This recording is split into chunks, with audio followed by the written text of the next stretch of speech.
White. Wide open, Torrence! Oh, baby, touchdown! How do you leave the best receiver in the NAIA that wide open? You show, and that's what we do! Cat! You're proud of me? And it's caught! Oh my goodness! Troy Torrence comes down with it! Welcome all to Bankroll Blitz. We have a full 16-game Week 15 card. And Troy, you are seeing the board beautifully. You are running hot. What an impressive week that you had. Went 17-12 plus 5.91 units. You are now up 28.64 units on the year and ROI over 10%. Average line plus 143.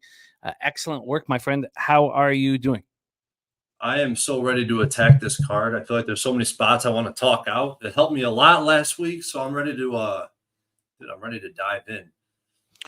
Well, let's do just that. Let's review what happened last week and thank all of you guys for joining us here on Pub Sports Radio. Alex Ramirez. Mel has a very special best bet tonight. Same game parlay. Oilers moneyline. Bedard over 2.5 shots on goal. Mac Beaver's talking about the Packers beat up at receiver. A lot of teams are dealing with injuries now, just 4 weeks left of the regular season. So many moving parts. I found that this card took forever. I spent so long on it yesterday. I spent all day and night on it today. It was just it really felt like a never end. Like you could just sit here and work and work and work. Battle, right? Just you could put days after days after days, and then you wouldn't necessarily be finished. You just have to kind of put it away.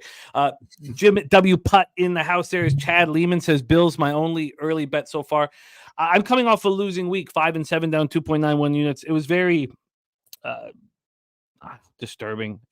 So I've not come in with any bets. There's a few that I wanted to make, but I was like, you know what? Let's just talk everything out and make decisions here together. Johnny Gunn says Philadelphia finally regressing to the mean. Ian Shaber ready to say get to work says let's connect the dots and cash. So here we'll go over the action that we had this past week, and it's more enjoyable talking about what Troy did than what I did. Let's go over Troy's action here. 29 bets he had last week. Patriots first half minus 3.5, Patriots plus 5.5, Patriots plus 6, and Patriots money line all cashed.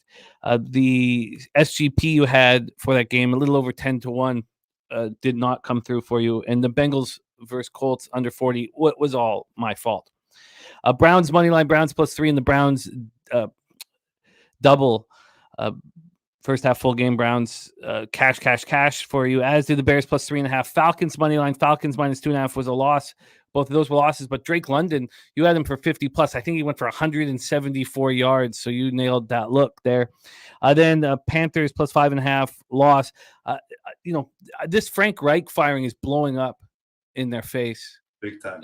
The owner meddling with these affairs. You should leave it to professionals. Yeah, you look, you're a billionaire. You've done great in life. But maybe you don't have an expertise in everything. And he's now they're just a fade. And, looking back, for those of you, I won the 2 of my survivor pools and then I didn't put anything in. But looking back at it, I faded the Panthers 2 weeks in a row, my last 2 weeks, to even get to that spot. And that was the perfect situation because they're playing teams that we haven't used in the survivor. So just going with the Saints again was so easy. Now it's easy looking back, hindsight 2020 and all that. But Jets money line, Jets plus 3.5, Jets plus 6, cash for you. Seahawks plus 10.5, Chargers minus 2.5, loss. That Chargers game, I don't remember any game being more difficult to watch than that one. Bills money line, Bills plus 2, Bills plus 8.5, Ravens minus 1. That was the teaser that you loved on our show last Tuesday. Cash there. You lost with the Eagles plus 3.5. You lost with a 10-1 same game parlay in that game. And then Giants Packers under 37.5 was a loss. Giants plus 6, Giants plus 5.5, cash. And Hyde over 26.5 receiving yards. Dontavian Wicks 40 plus receiving yards were 2 losses, but excellent work. 17-12 plus 5.91 units. Great work. For me, I went 5-7 down 2.91 units. Those 2 totals that were, looking back, you can see all the mistakes you made, but or I made, that we make or whatever, but the mistake I made was so bad with the weather, focusing too much on the weather, and watching the weather change drastically was just horrifying. Indy, Cincinnati under 42, and Rams, Baltimore under 42.5 were horrible. Patriots +6 cash.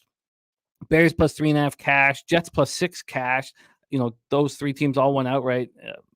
What you talked about your database when it goes through 6.5 to 5.5. Well, I mean, it's becoming clear that all those situations should be money line bets as well.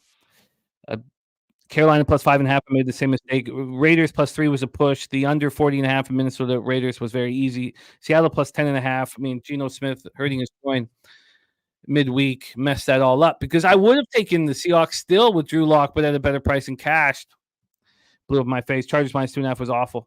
Tennessee, Miami, first half over 23.5, full game over 47. I was fortunate to cash the full game over. The market went heavy against me. And then Green Bay, New York Giants, we were up against Gamblers First Glance and other cappers on the over there, and it didn't work out for us. So that was the week that was. Thank you guys for being here with us, supporting Ron Crawford. Spreadsheet play today is in. It's Denver +5.5. There's Birdie, Terry, Walker, a great group. So let's copy and paste this here, Ron Crawford's action.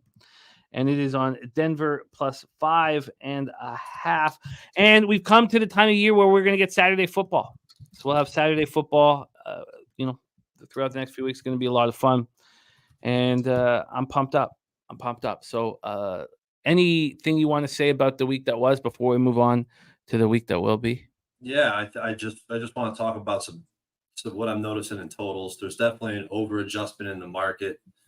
And I don't know if we're adjusting back at this point, but, we've been seeing overs. It's the primetime over trend now. I think we hit 6 straight primetime overs.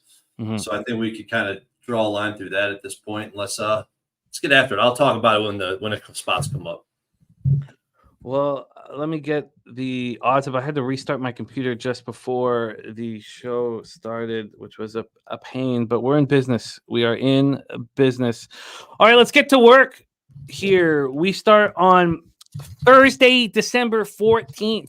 This game kicks off in 48 hours and 7 minutes. Los Angeles Chargers 5-8, 3-3 on the road at the Vegas Raiders. 5-8, 4-3 at home at Allegiant Stadium in Las Vegas, Nevada. Of course, the story is based around Easton Stick, expected to make his first NFL start. And this is not one of the things that we've seen here with these quarterbacks making their first start is the older quarterbacks, the Brownings, the Easton Sticks, 27 years old.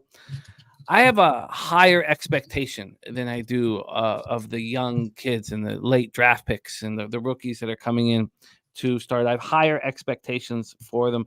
Let's take a look at the line history here for this one. This is sitting right now with the +3 on the Chargers juiced. This opened up at 3. You could, I guess, if the Raiders weren't so horrific last week, and Aiden O'Connell just so empty. I mean, are we sitting here really expecting Aiden O'Connell to get the start again?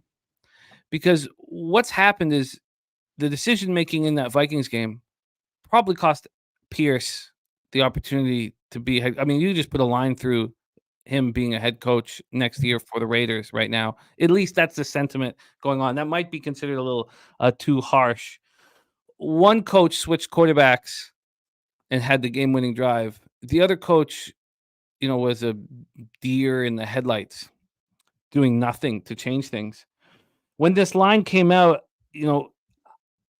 I guess the question here, and I am very interested to hear what you guys are thinking in the chat. Gerald Jones saying Raiders shouldn't be laying 3. So, I don't know exactly. I mean, let's start here. Who's at quarter? Do you think that they're going to go right back to Aiden O'Connell, or do you think Jimmy Garoppolo will be the starting quarterback this week? I think Jimmy G is going to end up starting this week with all of the commotion going on. I haven't heard anything out of the locker room or anything like that that make me think one way or the other. But at this point, I think it has to be Jimmy G in the position they're in, because they're contending right now, at least threatening for a playoff spot. So I think they're going to make a switch. I think they're going to make a switch too, but that has not been announced of any kind at this point. They do have to win out to get in the playoffs, sitting at 5-8 right now. 70% of the tickets and 86% of the cash is on the Raiders, but it's the Chargers that are getting juiced. Again, the last thing you would want at this point would be to bet the Raiders and have Aiden O'Connell at quarterback. This total has 89% of the tickets and 84% of the cash on the under, 89 and 84. Let's take a look at this here at Pinnacle. They've got sitting at 34.5. It is minus 111 to the under. This opened up at 34.5. It quickly dropped to 33.5, and it's back up to 34.5. So there's two games that we can compare that to. Of course, last night's Packers game had the exact same thing. All the money on the under and the total sitting, right where it was. And then on the Raiders-Vikings game, the same situation happened. It never moved off the 40.5, and just before kickoff, it was juiced to the over, despite 90% of cash being on the under. Birdie says Terry Walker does not think that Jimmy G will be in. Sammy Culmer saying O'Connell will still be in. Birdie says stay away game for him. Says if the Chargers still had hope, he'd be all over the Chargers, but their coach is dead. They lost their quarterback, and he worries the Chargers are just going to say, fuck it and stay off. So Chargers coming off that costly 24-7 home loss versus the Broncos. Saw them lose Herbert near the end of the first half. Herbert had been sacked 4 times and hit 6 times during the Chargers' first 6 possessions. Ugly. But Easton Stick, 5th-round pick out of North Dakota in 2019. I mean, he was 49-3 as a starter at North Dakota State. North Dakota State's all-time leader in passing yards, passing touchdowns. 4 FCS national title teams, 2 as a starter. Holds the school record for most total touchdowns and the Missouri Valley Football Conference record for rushing yards, 2,523, and rushing touchdowns by a quarterback. Those are both by a quarterback, of course. And he spent each of the last 5 seasons with the Chargers, re-signed with the team in the offseason. He had attempted just 25 passes throughout his career, and all but one came on Sunday against Denver. So, he's been in the system for so long, you'd expect him to do well in the system. Against the Broncos, he was 13-24 for 179 yards, no touchdowns, no picks, sacked twice and fumbled twice, losing one of them. He has also played in 13 preseason games. He's played in every preseason game since 2019. Remember, there was no preseason in the COVID 2020 year. And in those games, now I know it's preseason, but he completed 62% of his passes for 1,175 yards, 4 touchdowns. He's run for 199 yards and 5 touchdowns. So those are all preseason. Against the Broncos, Quentin Johnston finally did something. 3 catches for 91 yards. Everybody's been waiting for that all year. Keenan Allen caught 6 for 68. He's the fastest receiver in NFL history to hit 900 catches. 4 games faster than Antonio Brown. He led the league with 108 last year. Eckler ran 10 times for 51 yards and a touchdown while catching 5 for 49. They were 0 for 12 on third down. I mean, that's just horrific. 1 for 2 in the red zone. They couldn't get stops when it mattered. 2 sacks, 5 quarterback hits. Broncos finished 8 of 17 on third down. That hasn't been a problem this year. This Chargers defense ranks 3rd in the NFL, allowing opponents to convert just 35.8% of the time. The Broncos were 2 of 4 in the red zone. Chargers have been okay there, too, 13th in red zone defense. Joshua Palmer, being on the IR, was a full participant in practice. He will help. And Joey Bosa is hopeful to return to the field in week 16, still on the IR with that sprained foot. Raiders come off that sleepy 3-0 loss at home to the Vikings. First 3-0 game since Pittsburgh beat Miami in 2007. The 3rd in the past 40 years. The 7th in the Super Bowl era. Raiders 202 yards of offense, 8 first downs. Aiden O'Connell, 21-32 for 171 yards and a pick. Devontae Adams led receivers with 7 catches for 53 yards. Hunter Renfrow, that fumble at the Vikings 20-yard line. I mean, you could just see that things were falling apart. Josh Jacobs ran for 13 times for 30 yards, caught 2 passes for 16 yards. Is he going to play? He's got the quad injury. He's not practicing. So if you don't have Josh Jacobs and you have Aiden O'Connell, well, then I'll immediately bet the Chargers. I don't think he's going to recover in time. They were 3 of 14 on third down. We've gone over the Raiders stats, for weeks on end. They're horrible in every important statistic in the third down and red zone range, offensively and defensively. 27th in the league converting third downs, 33% of the time. 28th in red zone offense, 45.7% of drives they cash. And, why wouldn't – I just don't understand why Jimmy G would not be in here. 43-20 in his career as a starter. Is Pierce going to give it one shot here? I mean, or do they just want to develop O'Connell? Because I think if they decide, I mean, that's the key to this whole game. You know, Crosby looked excellent with the bye week, 10 tackles, 3 for a loss, 2 sacks, 4 quarterback hits. As a group, the Raiders defense, 5 sacks, 11 quarterback hits. Vikings went 8 for 20 on third down. We know the Raiders are terrible third down defense. They're bad in the red zone defense. And then they lose Andre James to an ankle injury, their center. So they were already down and started on the offensive line because their team captain, Colton Miller, missed Sunday's game because of a shoulder injury. He's missed weeks 10 and 11 as well with the same shoulder injury. Both listed as questionable. Neither are going to practice this week. I mean, if you look at the injuries, I mean, I want the Chargers here. But take it away, Troy. Maybe you could illuminate the spot for us. Yeah, no, I mean, you're leaning the same way I am, and that scares the shit out of me because there's not one team in the NFL that I lost more money on than the Los Angeles Chargers. I mean, I put my neck out there with this Chargers team. I moved on a Super Bowl future. How fucking stupid do I look right now, sitting here with futures on the fucking Chargers? It's pretty bad, pretty ugly, and I still can't believe that this coach hasn't been fired or dealt with at this point. This guy, like I said before, this guy in the next few years is going to be bagging groceries. That's shop and save, not coaching a fucking NFL football team. I'm pissed off about watching what I watched on Sunday. This Chargers team really hit me deep, and this is definitely my biggest mistake of the season. I want to usually I like to fade the Raiders when I know someone's going to come in there with a powerful or an efficient running game.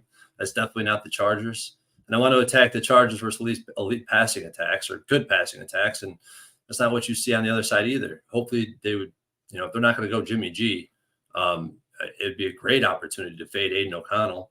But at the same time, I'm not sure they're going to do that. I'm not sure they're going to retest that, that severed relationship. If this number doesn't move off of 3 based on where the market currently sits, it's definitely a clear play for the database on the Chargers. But Easton Stick, man, he had so many turnover-worthy plays on 11% of his dropbacks. But look at all the quarterbacks in their second start as they get thrown in the fire. They come out their second game and they look way better. Second, third game, sometimes it takes maybe a little bit more, but each week they definitely look better. And I think 3 weeks might be the pinnacle of that. But Browning, DTR, Zappi, DeVito, guys who had that first start where they get thrown in the fire, get that out of the way. They come back and they actually look much better. And like Jimmy was saying, I think he brought up some great notes that are very key in this game. This guy's been part of this system for years. This is not, I knew he was part of the team, but kind of hearing Jimmy talk about that kind of put it into context for me. And I actually think that's a good angle to play. But the comments out of the locker room, Birdie was talking about it, or at least alluding to it in the chat. Maybe it's not, they just kind of might throw in the towel. The bottom might fall out. I could see that happen with this type of coach, leading this group of guys. Oof, because we heard some bad comments, and I don't have them verbatim. I don't have the quotes in front of me, but they're not good. Go look them up. I think the biggest one was from Keenan Allen. Go check out that quote because it was not pretty. Joe Yuko, my guy, he's in the chat. It's the first time I've seen him in here. I think this is probably day one of his YouTube account. Hey, Joe, throw a sub on the channel, man. Support Pub Sports Radio. This guy brought 3 props to my attention, all cashed easily this past week. He says Eckler over receiving yards. And just doing a little bit of recon, I think it makes sense. And, I'll definitely be looking towards playing something in this game. And I might ride with my guy, Joe. The Eckler look makes sense. I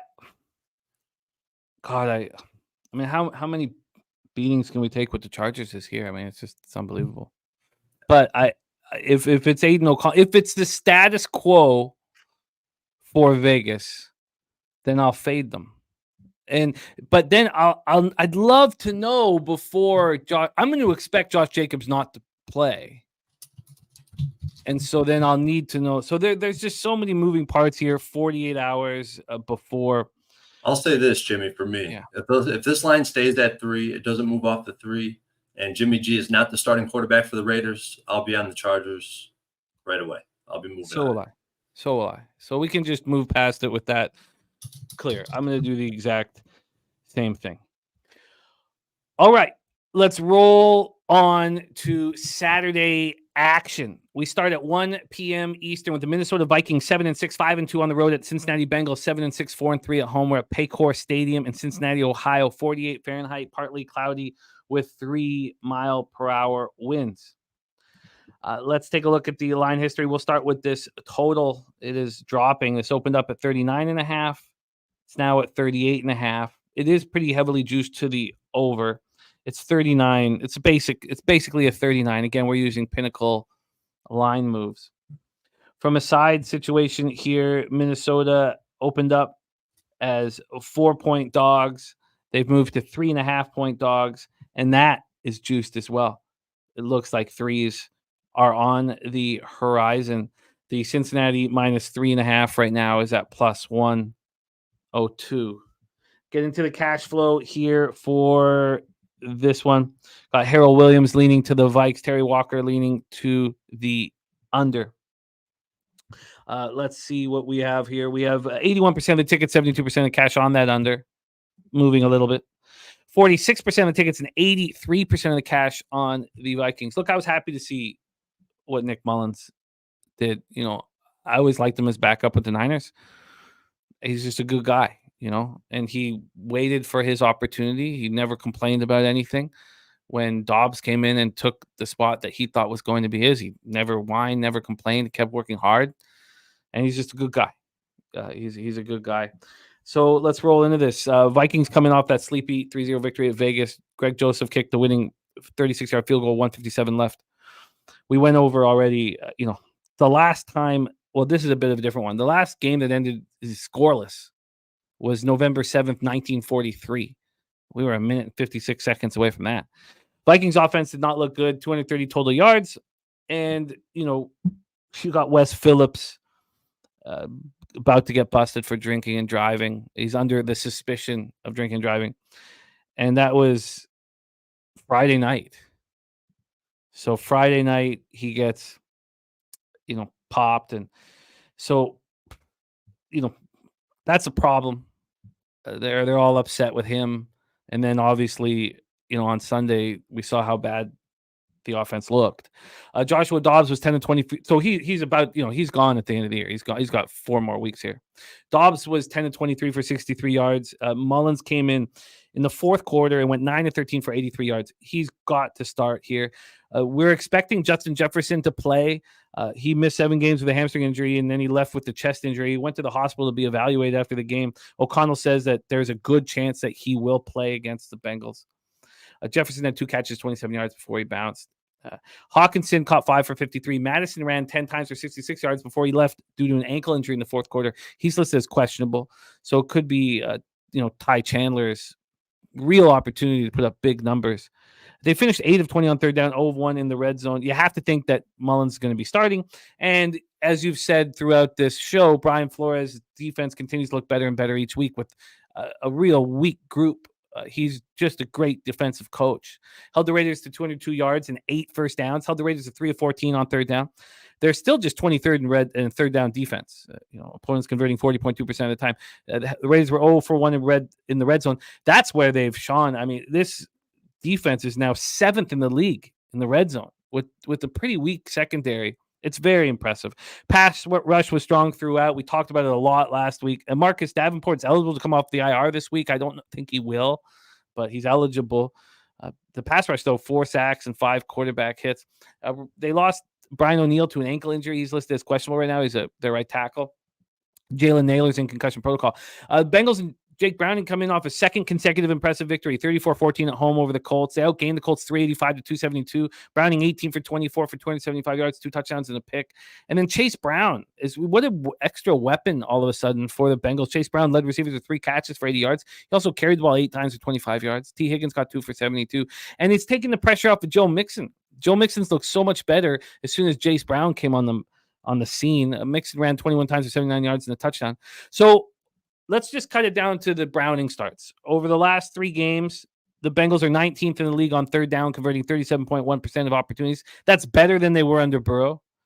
They went 3 for 5 in the red zone. Over their last 3 games, they're 10th in the league in the red zone, catching 70% of red zone drives. That's also better than when Burrow was at quarterback. Look, I'm not saying that Browning's better than Burrow, but Browning is rolling right now. The defense and pass rush look better than it has in weeks. This is one of the worst defenses in the league, and they're horrific against the run. And they held the Colts to 46 yards rushing, shut them out in the second half. Pass rush, 3 sacks, 4 quarterback hits. Trey Hendrickson continued to roll. held the Colts to 3 for 11 on third down. They've been terrible in that department all year, 28th in the league. Are they starting to, follow Browning's example? They're decent red zone defense, 15th in the league. Take it away for us here. First off, do you expect Nick Mullins to be a quarterback? Yeah, I think so. I think based on what I was reading today and everything out of the locker room, I think we shouldn't expect Dobbs to be the starting quarterback. And I want to talk about this defense because I did a little bit more digging into the Vikings, and I found something very interesting in the way they play their cover 3 shell. They have a inverted cover 3. I'm going to call it a smoke. I don't know exactly what the term is called at that level of play. But what they do, I'm just trying to give an example of what might throw Browning off, because he had 2 pretty easy matchups, I think. I think the Jags, this is a huge step up, this defense. After playing the Jags and the Colts, I think this is a big step up with how these schemes are ran. They run a cover 3 shell most of the time. They bring heat all the time. So in this smoke, in this coverage, they show blitz, they bring a safety down in the box, and at the snap, that safety bails over to the corner of the short side of the wide side of the field. The corner, usually in the cover 3 in the deep third, jumps the flats, and then they have one backer fake the blitz and rob the middle of the field. I mean, it's just beautiful. This scheme is just so good that he has going right now, and everybody's buying in. And the first thing I think we got to do in this game is, what's the fair market value of the Bengals with Browning at quarterback? It's just been such a massive correction after an over-exaggeration after the first, his first start against Baltimore, where, obviously you struggle there. Then in Jacksonville, he's plus 10. He's a 10-point dog. They win and cover. That game I had a price at 7.5 for Jacksonville. Then in the next game versus the Colts, they flipped from dog to favorite during the week, win and cover. And now they're laying 3.5 against a slightly above average football team. But who's to say that they are that with Nick Mullins at quarterback? Just bringing more unclarity into the side in this game. Can I override that? So right now, one thing I have a note on is that the Bengals are in market discovery right now. I don't think we know what this team should be priced in the market. I don't think we have a big enough sample, which makes us very volatile to bet on. And one thing I've learned after, playing around in the markets for so many years, you don't buy in price discovery. You don't buy when they're trying to find out what the value of the team is, because you don't know what's going to happen. Very volatile situation, in my opinion. But I really do like the way this under looks in this game. And I'm actually leaning towards the Cincinnati Bengals team total under. I think that this Vikings defense is going to be something that this quarterback hasn't shown he could be successful against. What he has shown he could be successful against is the blitz. His numbers versus the blitz are great. He grades out great. His yards per attempt, everything is in line. But I think that this is just a different coverage, different scheme that he's seen so far. And I'm really starting to lean. I haven't bet it yet, but I'm leaning towards the under in this game, and more specifically towards the Bengals team total under. And just something I pulled out of the database, when you have 70% of the money on the under, the market moving towards the under, and the road teams and the market's moving towards the road team. Market moving towards the under, market moving towards the road team, and all the money's on the under. Under is 8-2 in those spots, and if you filter it down to something that fits this exact profile, undefeated 5-0 to the under. So, and if you go and look at the home team, out of this 10-game sample, they've only gone over this total one time, and it's making me really want the under. What do you think, Jim? Well, Leonard Welch, great capper. He likes that Cincinnati team total under 21.5. He says that's the play. Birdie says we just saw a mini score 3 points, and this total is under 40. That says this isn't over. Get it now, because once Jefferson is announced in, this total jumps back up. So that's a different way of looking at it. I think that Mullins won't try to do too much. There's a lot that I like. The problem is the recency of watching the Vikings score 3 points. That's just kind of when you expect the same thing to happen in back-to-back weeks. That's when I get hurt in all scorecasting, whether it be football or whatever sport. So, and that's why I'm leaning towards the Bengals, right? What just happened is the Vikings got shut out, and the Bengals put up 30 again. So that's what's leaving me with value on the Bengals team total under. Yeah, I'm going to need more time with this spot, but I expect Justin Jefferson to play. And we have confirmed that Nick Mullins was going to play. I mean, we capped it with that in mind. I don't know what's going to happen at running back for the Vikings, but it could easily be, Ty. We think it probably will be. And then we just saw the Bengals play good defense for the first time in a long time, and they played it against an indoor team, that was playing outside. And this is the same situation sort of with the Vikings, right? So I think this is just going to need a little bit more time. Joseph Gomez says, how much can Jefferson give you? I think Jefferson will be a full go. I don't think there'll be any problem here. Warai Cape saying this Flores defense is going to be all over Browning. I think I just need more time. I think it works here. Your thought process. And Brady says, for what it's worth, he'll be on the Vikings. Says Flores versus a rookie quarterback is a mismatch. He had O'Connell spinning last week. Total seems too high to me, man. Well, that everything kind of correlates to the Bengals team total under at this point. So, I've got your team total, Bengals team total under, with Leonard on it as well. Mel leaning towards the Vikings. I'm gonna need more time to sit with this one. So, is there anything you want to add before we roll on? You know what? I'm gonna have to. I should wait. Last time I did, I moved on to something just off the cuff. I got crushed, so I'm going to wait. I'll be looking to play the under on the Bengals. We'll move on. 4:30 p.m. Eastern. Pittsburgh Steelers 7-6, 3-2 on the road at the Indianapolis Colts. 7-6, 2-4 at home. We're at Lucas Oil Stadium in Indianapolis, Indiana. Let's get into the line history here for this one. We have the Steelers opening up at +2.5 at +108, which was basically a 3. I mean, the Colts were -2.5, -119, so they were at -3 basically. Have now moved to a juice 2.5. This +2.5 now -109. They got up to -112 today at 2:26 p.m. But a clear move towards the Pittsburgh Steelers. Trubisky will be at quarterback. Pickett will not be. Understanding won't be available. So we have a market move towards the Steelers. Has anybody moved to straight 2 here? Bovada. So Bovada's moved to a straight 2. Everyone else is still with the 2.5. Bovada's moved to the 2, and looks like everybody will be following in that order. Al Cervic in the house. Nice to see you, man. Thank you for joining us. Pennybomb says, kind of want the Steelers here. And Harold Williams says Colts or pass. Let's take a look at the total. We've touched on the side. On the total, we are sitting here with a 42. 42. This opened up at 41 and has gone up a point to 42.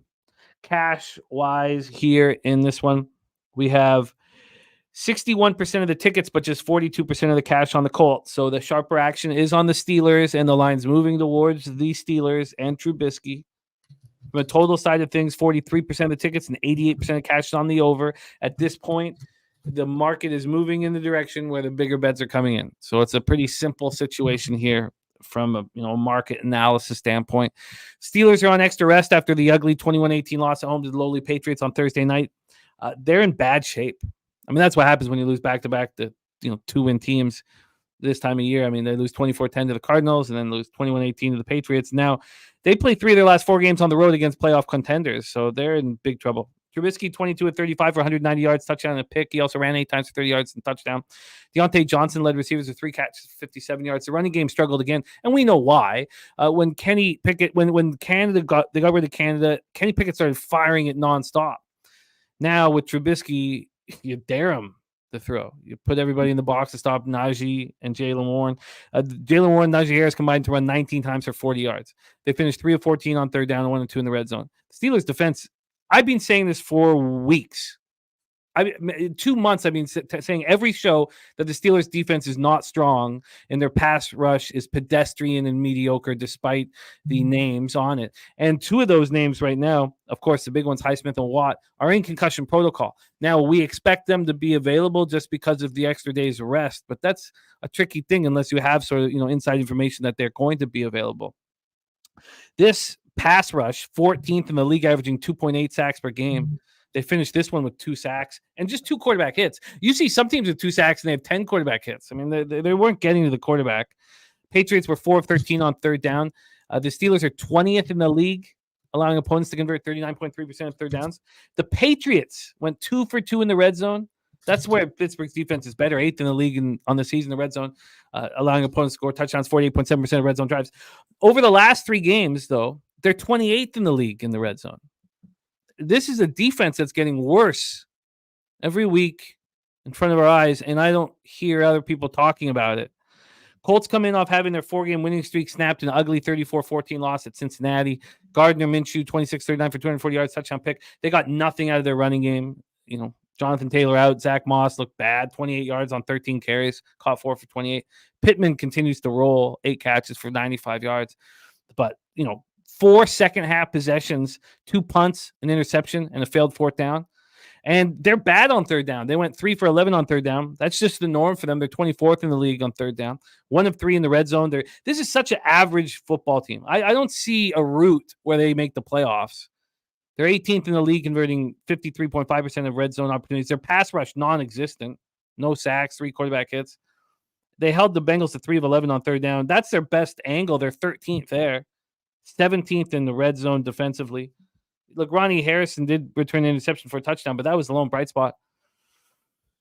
It's hard for me to ever want to have money on Mitch Trubisky. So that's where it kind of ends for me. But clearly, the sharp money's on Pittsburgh and the sharp money's on the over. And Troy, do you want to follow any of those spots? I actually want to fade one of those spots. I wish I could be fading the Steelers because they've been on the top of my fade list all season. Talked about it till I was blue in the face. They're clearly the luckiest team in the NFL.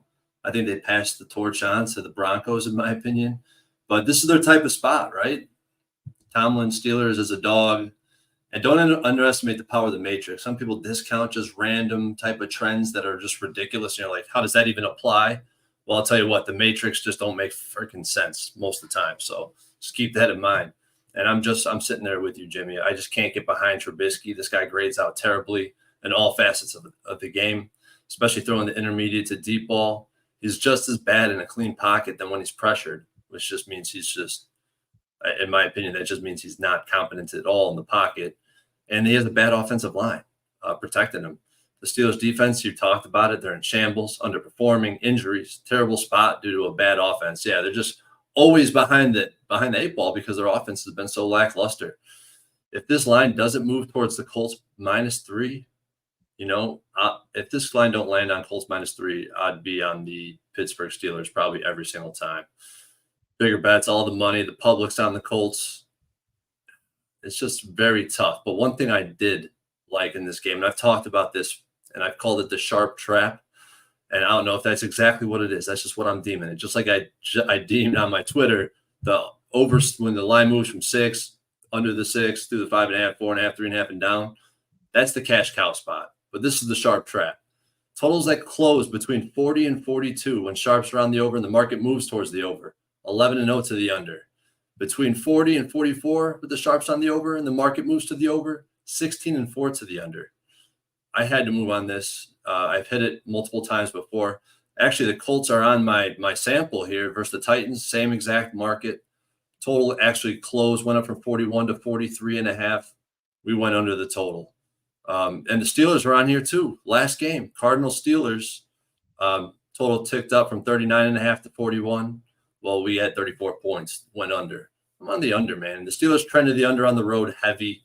I'm thinking I want to be on the first half under as well because the Colts actually trended the over. I think they're undefeated, 5-0 to the over at the house. But in the first half, they're just 3-3 to the over. So maybe I'll be looking towards a first half over. This might be a double up spot. I'm just going to trust my database. I think this total, the Colts, obviously they've been putting up points lately and they've been allowing a lot of points, but I can't really see Trubisky being able to march, sustain drives up and down the field, let alone score touchdowns in the red zone. So I think the under is a good play. I'm fading the sharps. I've been successful this year doing it. And here I am again. I mean, the numbers speak for themselves when you've been doing it. But if you hadn't have said that, I would have probably be on the over. So, market moving in that direction. Two very mediocre defenses against, in an indoor environment. So I actually have something to talk about here because I talked about this. You asked me about the Bears last show, and you asked me about the database before we signed off, and I told you that it was a trend against the Bears. The line closes as a home dog +3, down from 4.5, 3.5, close at 3. It was a huge trend towards the road team, towards the road team. It didn't make sense, so I didn't double down on the Bears spot, even though I loved it. So you can't really explain what's going on in that trend. So what I was trying to do prior to the show starting is I was trying to explain why would this total be ticking up despite all the money, and how does it go under at such a high frequency? And just looking at 25% of the totals land between, in my sample, 25% of the totals out of like 550 games, 25% land between 40 and 44, and it's very equally distributed throughout those numbers. So the way I'm kind of rationalizing or trying to is that one way to explain it, I guess you could say is that it's really unpredictable, based on 2-point conversions, extra points, those little one-off scores and field goals. I feel like it's unpredictable. It doesn't matter, right? So they could give away points even if they think it's going to the under. They'll give them a better line because I feel like this is where the market is the least efficient, between 40 and 44. And that's where all the totals land, between 40 and 44. Not all, 25%. It's a lot for a 4-point spread. I don't know. Just trying to put some thought behind it because I think it's important to talk about. It's extremely important to talk about, and to make sense of the numbers, make sense of the trends instead of just blindly backing them, but try to find truth and reasoning behind it. So, and I can't find one with the Bears. Like the Bears, the market, the cash flow, none of it makes freaking sense at all. So I feel like that one's almost like I should just throw it out. That's just part of a smaller sample, right? But at this one, I feel like I have some rationale, some logic that could hold it up. Well, it's wild. It's absolutely wild, and you'll get me off of the over comfortably. And Troy moved on the under. What number did you get it at? I got under 42 at -110. All right. Okay, let's roll on, and we know there's a possibility for you to move on with the Steelers if it stays at this number. Yes. Okay. All right, let's roll on to Saturday action, 8:15 p.m. Eastern. Denver Broncos at Detroit Lions. And we have the NFL spreadsheet play today from our guy, Ron Crawford. It is Denver +5.5 spreadsheet play of the day. Broncos 7-6, 3-3 on the road. Lions 9-4, 4-2 at home. We're at Ford Field in Detroit, Michigan. Let's get into the line history here for this one. From a side perspective here, Detroit is at basically a 5. A Pinnacle has it as a juiced 4.5. A Pinnacle opened this at 4, and within 4 minutes was down to 3.5.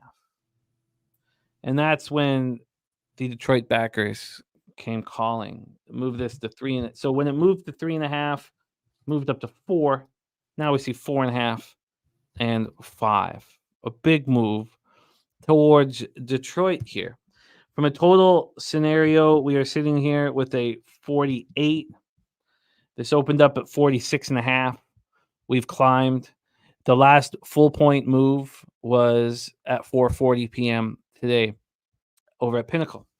So we have a move to the over and a real legit move to the over and a real legit move to the Detroit Lions. Take a look at the cash flow for this one. We have 52% of tickets, 47% of cash on the Lions. So not a ton of money or anything on them for the market to move so quickly towards them. 76% tickets and 93% of cash on the over. Londo says the over is his best bet in this game. Mac Beaver says Detroit has been god-awful since the second half of Saints game. And Joe Yuko saying Lions all day. Slim Fabo says we fading them Broncos. And Joseph Gomez says this line is down to 4.5. I have it at 5 across the board at every offshore I'm looking at. Every single offshore, and Bovada has it at 5.5. There's not 4.5 here on the board, except for at Pinnacle, where it's heavily juiced at minus 117 to the Detroit Lions. All right. Broncos coming off that easy 24-7 victory at the Chargers. They won 6 of 7. One of 6 teams in the AFC at 7-6 and fighting for one of the last 2 playoff spots. Zach Allen took Herbert down after he threw the pass, fractured the finger, Herbert's throwing arm. Russell Wilson was 21 of 33 for 224 yards, 2 touchdowns and an interception. Cortland Sutton caught 3 passes for 62 yards and a touchdown. A shout out to NFL Pub Hub and everybody who was just delivering the goods this past week. There was a plus 600 casher on the Titans money line from Nicholas Earl. There was a plus 727 Jets Giants parlay from Big Ragu, who is leading the way, who is our season 1 champion. You know, in 3 years of NFL Pub Hub, only 3 people have ever had a better record than the Big Ragu. So, 75, 76 people, only 3 of them have ever had a better record than Big Ragu. And then shout out to Brizzy, who gave us Cortland Sutton touchdown. The NFL Pub Hub group, of course, I just put the winners on over and over again, right? At this time of the year, we only want to be around winners, so you're going to see some of the same faces over and over again, but good God, are they making money?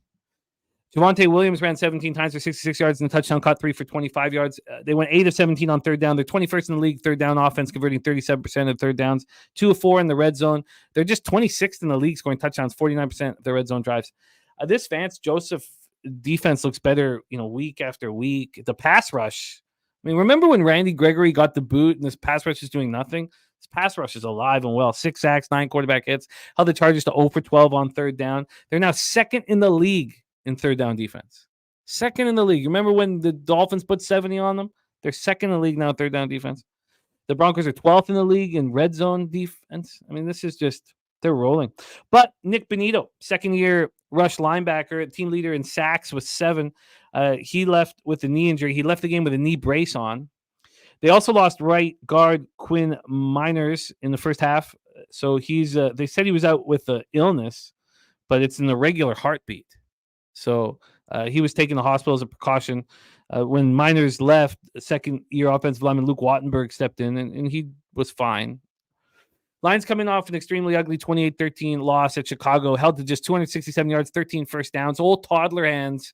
Jared Goff had another ugly game, 20 of 35, 161 yards, 1 touchdown, 2 picks, sacked 4 times. This offensive line struggles to protect them. This was a deep football team, we thought at one point. Now they just, the weaknesses and holes everywhere. Reynolds led all receivers with 3 catches for 44 yards. The running game was strong. Jameer Gibbs ran 11 times for 66 yards and touchdown. Montgomery ran 10 for 66, 6 of 15 on third down. This has been a point of strength for the Lions. They're 8th in the NFL, converting 42.8% of third downs. They were perfect 2 for 2 in the red zone. They're 12th in the league in red zone offense. Pass rush was a little better today, 3 sacks, 8 quarterback hits. But over the last 3 games, they're 30th in the NFL in sacks. The Bears were 6 of 14 on third down, Detroit 15th in that regard. Held the Bears to 2 of 5 in the red zone. They've been terrible in that department all year. They're 4th worst in the league. They allow touchdowns on 68.2% of red zone drives. Do you agree with this market move towards the Lions? Do you agree with this market move towards the over? Take it away, Troy. Yeah, I did. Until I seen freaking Ron Crawford in the chat with the spreadsheet play of the day. Usually when he has the spreadsheet play of the day.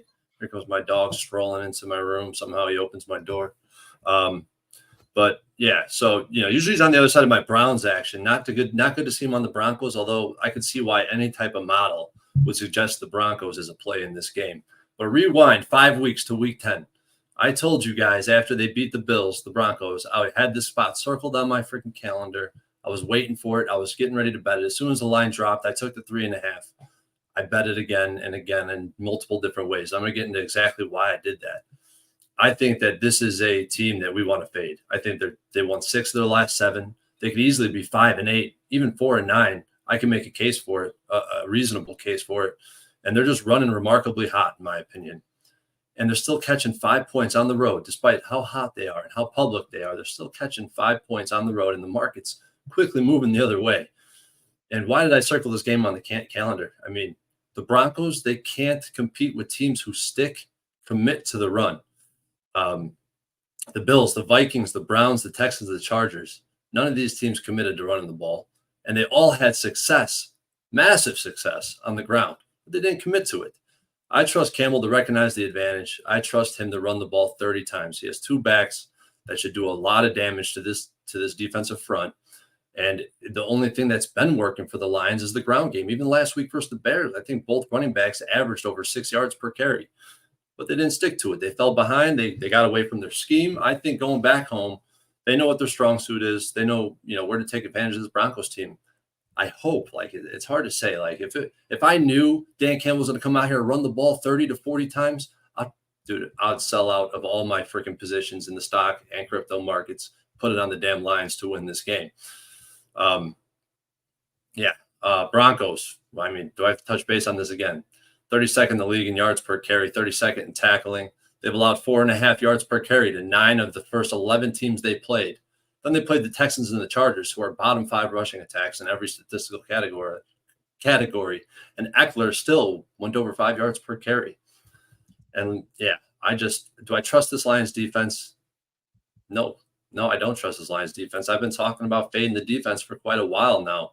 So that's, I'll get to the over a little bit later, but the trends definitely support the over in this case. Broncos offensive output, I feel like it really doesn't reflect their effort or all the success. It doesn't look like a very successful offense to me. And I've watched them every week now, way too much Broncos. Broncos feed off unforced turnovers over and over again, or, just bonehead errors by quarterbacks, like that interception on the 5-yard line that basically was a pick six. And Russell Wilson, he's not mobile. Like, we see this Lions team struggle with mobile quarterbacks over and over again. Justin Fields, Taysom Hill, Lamar Jackson. He is a mobile quarterback, but he's not going to break off a 60-yard run like some of these other guys. I just don't feel like he really fits that same profile as those quarterbacks. So the game plan here, to me, get the lead, go to the ground game, win in the trenches. Don't turn the ball over. No unforced turnovers. Force Wilson to go underneath, play defense in the red zone. Let him drive the field. Let him, give up the underneath stuff. He's going to try to throw the ball deep. He throws a really good deep ball. Take away the deep ball. It's time to buy high and sell low. We've been doing it for a while now. I think it's another spot to do it. Even though we're back in a favorite, usually we're back in a dog. Lions will bounce back this weekend. They have all 3 elements, in my opinion: the motivation, the matchup, and the market. The 3 M's that I try to, on all my spreadsheets, when I'm putting together a profile for a game, those are the 3 that I try to quantify. And I think we got them all here. Lions at home the past 2 years when the market moves in their direction. 4-1 ATS, winning by 15.8 points on average. So I got them a lot of different ways, Jimmy. I got Lions minus 3.5. I got Lions minus 4. I got Lions double result. I got Lions first half minus 2.5. And I have a Lions-Browns money line parlay. And from a total standpoint, I totally agree with anybody who would be taking the over. Personally, I would be on the Lions team total over, but all this money on the over, the market's responding, and in this range, it's a very favorable condition for the over. Should I be adding the Lions team total over to my repertoire here? I might have to. You have Lions minus 3.5, Lions minus 4, Lions first half minus 2.5, Lions double result. And what was do you have a parlay with it? Lions-Browns money line parlay. Wow. That's a lot of food for thought here. Londo says, do you like the over with me? I mean, I don't see how the over wouldn't be in play here. What? I don't see how that there. I don't see how the over wouldn't be in play, Londo. I think that it makes perfect sense. This Lions defense is very weak, and the Cortland Sutton factor in the red zone. Although it's going, that's why Troy says, maybe just take the Lions team total over, because you're going to have to sit here and hope that this Broncos, red zone offense, it's 26th in the league, and their third down offense is 21st in the league. We'll be able to feast upon the weakness, of the Lions. And yes, their red zone defense is horrific. Their third down defense is middling, but that bad red zone defense, I think that the over makes great sense here. So one thing I always think about when I think about the most dominant teams that I've ever played against, or that I've watched, or that I know of, what do? They run the ball at will. And when they have a huge edge over a team that can't defend the run, there's just no stopping them. There's no luck. There's no outs. You have no outs as a defense if you can't stop the run. Versus a team who will stick to the run and that could run efficiently. That's what I see this game being. I see a complete mismatch offensively for the Lions versus this defense, who also struggles versus play action pass. So I mean, to me, you know what? I'm talking about it. I'm going to add it to the repertoire, Jimmy. You can put me on for Lions. Let's see what it is. It's probably 25.5 or something like that. The team total over. And Birdie's saying the Chargers are getting the bet. 25.5.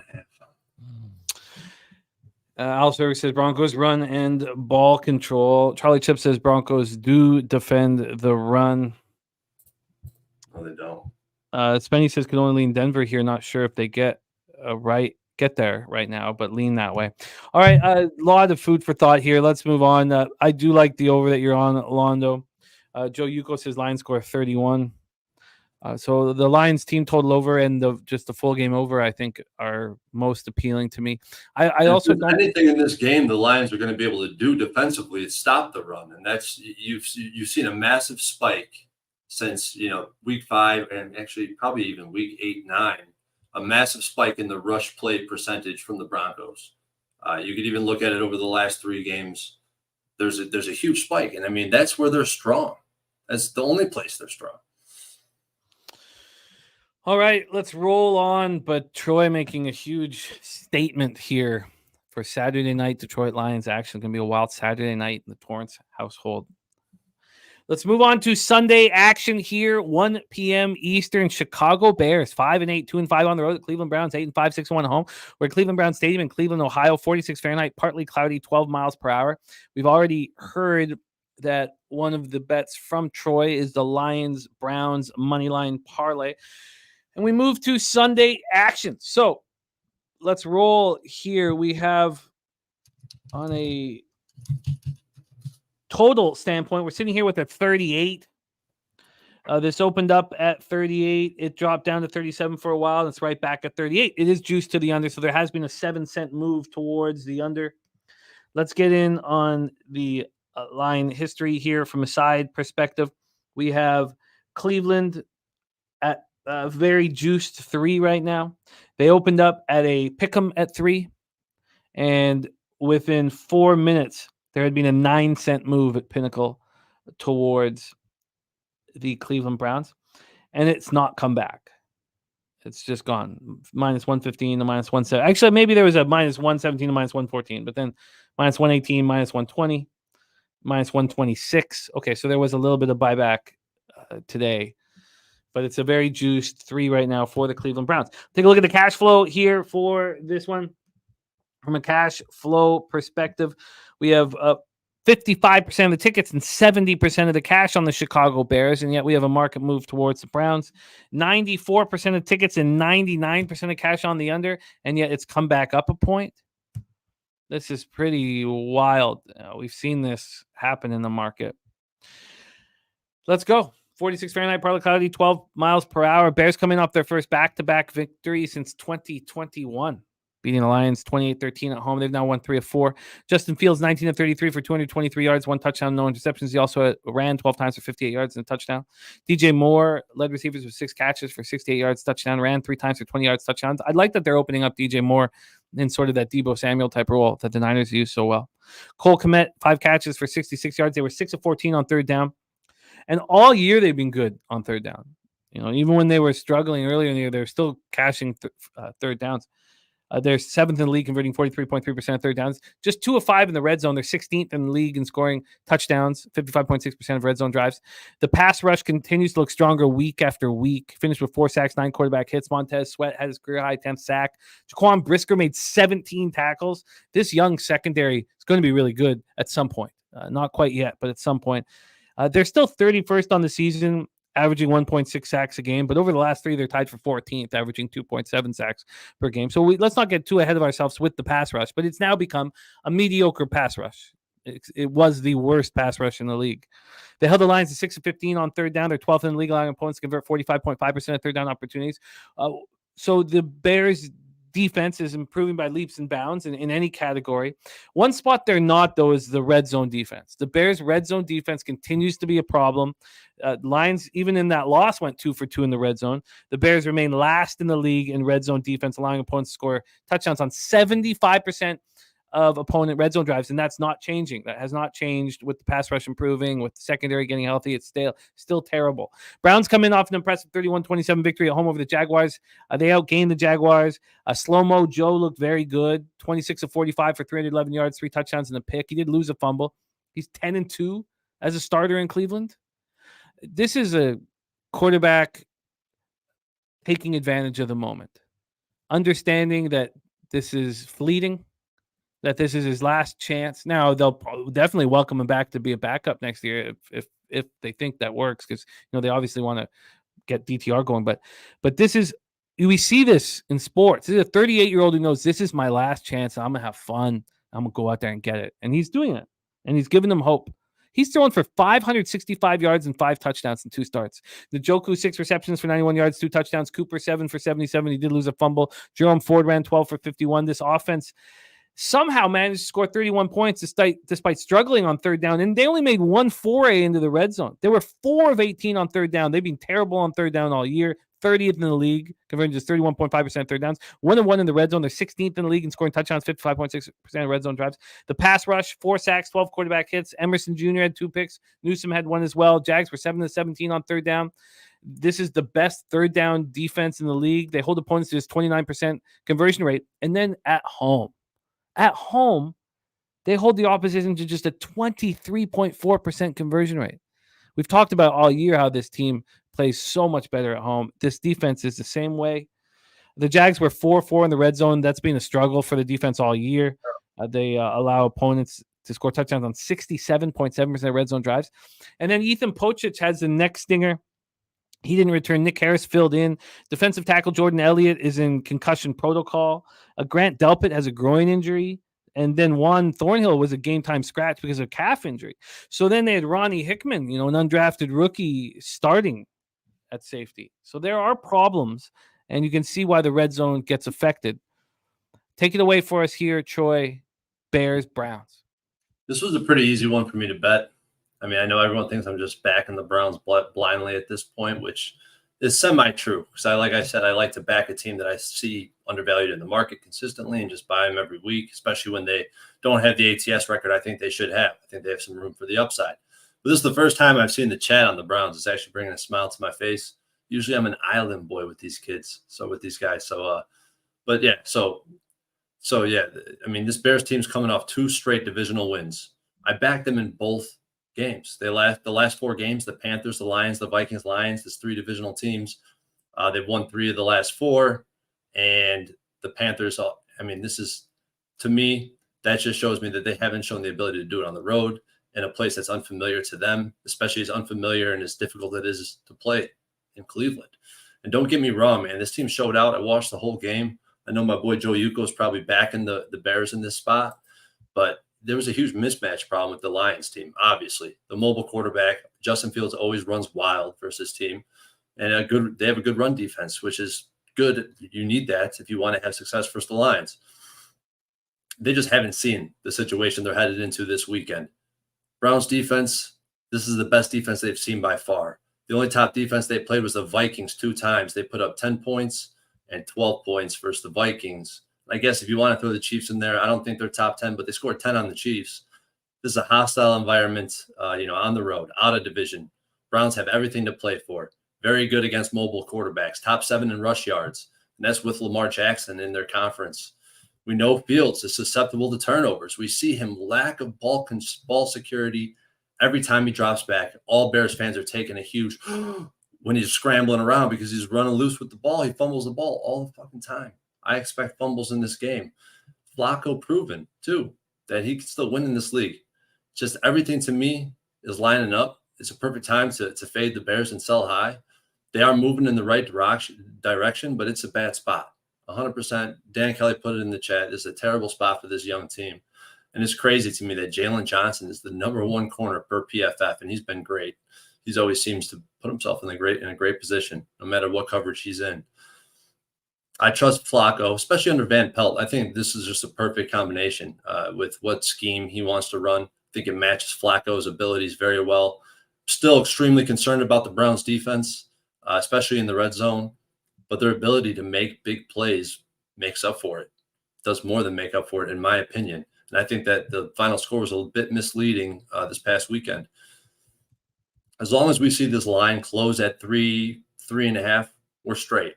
Unless, 70% of the money ends up going on the Browns and the market's not moving at all, then I would not be feeling, it's not a database trend. I'll definitely probably be posting about this game because it's a pretty strong trend in favor of the Browns. So I'm back on the Browns. -3. I already bet that. Most of these plays I posted about in the past 2 days, but I'm on the Browns, and I got the money line parlay with the Browns and the Lions. And I'm adding the first half. So I have a note to add the first half. I wanted to know your opinion, Jimmy.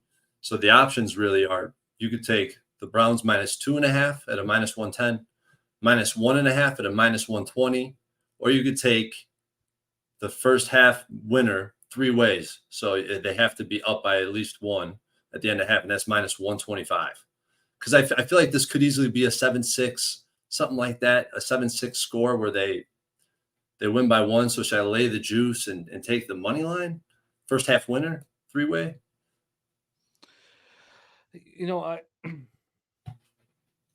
I would not. I don't think a -2.5 or a -3 is any different first half and full game. They don't concern me at all. I would just cut the vig down if you're confident in the spot. With Dan Kelly saying Grant. So first off, I think that Pochich will play. Maybe that's a mistake. No, I think he's playing. I think he's going to play as well. So that is extremely key, and it touches on Birdie saying you will be betting against both teams who lost their starting centers. So first off, I think Pochich will play. Secondly, is Grant Delpit going to play? Because here you have Dan Kelly saying how important he is. I mean, if it's a big problem here because the Bears are getting confident, and if you have Ronnie Hickman as your starting safety, he's going to be preyed upon. So I would need to know about Delpit. Do you expect Delpit to be in there? I'm not as confident about Delpit as I am Pochich, but we should be getting Denzel Ward back this week, which will be a huge boost. Mm-hmm. And maybe he offsets to some extent the different. I don't know if he's going to play. I say all that to really say nothing at all. And Dan saying Nick Harris is not that big of a drop off. Nick Harris was fine in that game when he did come in, but I think Pochich will play. So Delpit will be a problem. Rycape doesn't think Delpit plays. So then, is it possible? I bet you that Thornhill can play because he was expected to play and he was just didn't feel quite good enough. I bet you after 6 or 7 days he will. So another thing about Flacco here, and Charlie Chips and a lot. I really think that the vividness bias on Flacco here for the first few games until he gets hurt basically should be gone. He's different. He's just different. And you see athletes now. I keep stressing the psychology behind the situation. He knows this is the last hurrah, and he's just playing different out there, freer, firing away, enjoying the moment. So I agree. I agree with the look. I agree with the look on the Browns, especially the public going to be all over the Bears. They already are, and the line's juiced towards the Browns. So yeah, and just food for thought, the Browns are 6-1 in the first half ATS, and their only loss is the Ravens when DTR got thrown into the fire 1 hour before the game. They're just different at home, different defensively. I'm very interested in the Browns now. I wasn't until this breakdown. Can you give me all of your action again? I know we have the money line parlay. What else do you have? I have Browns -3, and I got that at a pick, -110. And then I just added a juiced 3-way money line in the first half because I am scared of a 7-6 for some reason. I got first half 3-way money line -125. Nutflex says my other thought on Flacco is that it's also inspiring the defense that's already elite. It's inspiring everybody. Everybody thought that it was over, and now they're like, look at the old man go. Like, they all talk about it. There are all these quotes today. I mean, we could just sit here and talk about the game for too long. We have 16, so we're going to go through. But there was all these quotes today from them going, well, I can't believe what I'm seeing. So let's roll. Let's roll on. We roll on. So that's the first spot on the Sunday card. Let's move on to game 2 Sunday, 1 p.m. Eastern. Tampa Bay Buccaneers 6-7, 3-4 on the road at the Green Bay Packers. We're at Lambeau Field in Green Bay, Wisconsin. 40 Fahrenheit, partly cloudy, 9 miles per hour. So yeah, Bertie, of course, the Vegas books and the offshores are they're always going to tell a different story. We'll always battle with that. What you think is more interesting, but here in the offshores, it's all bear. 60% of tickets, 71% of cash. Okay, let's go here. 40 Fahrenheit, cloudy, 9 miles per hour. Let's get into the line history here for this one.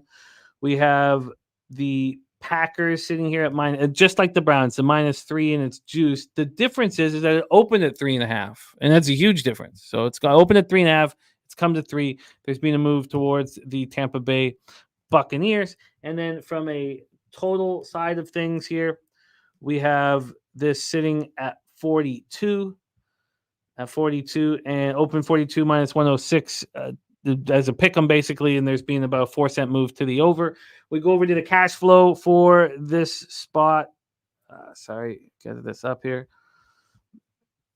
Take me a second here. We have 57% of the tickets and just 30% of the cash on the Packers. So little public, but bigger bets coming in on the Buccaneers.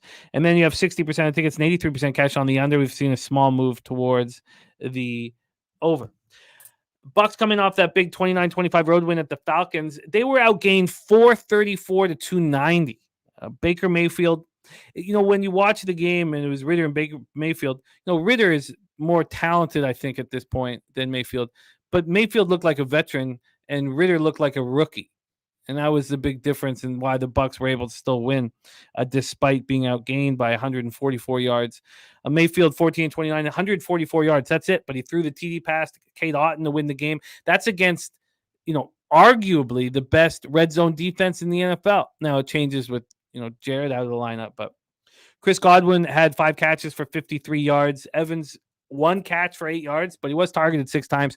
Rachaad White continues to impress. I thought he was really weak to start the season, but he looked good, man. Ran 25 times for 102 yards, caught 2 passes for 33 yards, touchdown. The Bucks were 6 of 16 on third down, 14th in the league, converting third downs 40.1% of the time. They were 2 for 2 in the red zone. If you were just judging by the year-long statistics, you would have expected Mayfield to not get the Bucks not to get the touchdown. They're only 22nd in the league scoring touchdowns, 50% of red zone drives. Levante David was back in the lineup, but there's no Devin White. There was no Jamel Dean. There was no Vita Vea. And then they lose Ryan Neal during the game. These are big pieces, and all of those guys are questionable at this point this week. Pass rush finished with 3 sacks. Carlton Davis had a pick. Falcons were 5 of 13 on third down. The Bucks are bad a third down defense, and they were once the best red zone defense in the league. They're now 4th in red zone defense, so they're still good. And Antoine Winfield, yeoman's work out there. He's 2nd defensive back since 2000 with 3 sacks, 3 forced fumbles, 3 fumble recoveries in a single season. He was so good 2 weeks ago, and he was very good again this past week. Packers are on a short week after a disappointing 24-22 loss to the Giants on Monday night. First December loss since Matt LaFleur took over as coach in 2019. Green Bay dropped to 16-1 in December now under LaFleur. They were outgained by Tommy DeVito. Jordan Love, 25 of 39, 218 yards, touchdown and pick, lost a fumble. Tucker Kraft, 4 catches for 64 yards. Still Aaron Jones still out of the lineup with the knee injury. A.J. Dillon, is he an RB1? 15 carries for 53 yards. Jaden Reed ran 4 for 38 and a touchdown, caught 8 for 27. They're 6th in the league converting third downs, 43.4% of the time. They were 5 for 14, but just 2 of 5 in the red zone. They've struggled in the red zone all year. Can't be trusted there. 21st in the league. They cash 51.1% of red zone opportunities. The pass rush was nowhere to be found. They let, against a weak offensive line, Tommy DeVito do whatever he pleased. Shocking. No sacks, 2 quarterback hits. They did hold the Giants at 3 of 10 on third down, and they're not good there. They're 25th in the league defensively on third down. And the Giants were 3 of 4 in the red zone.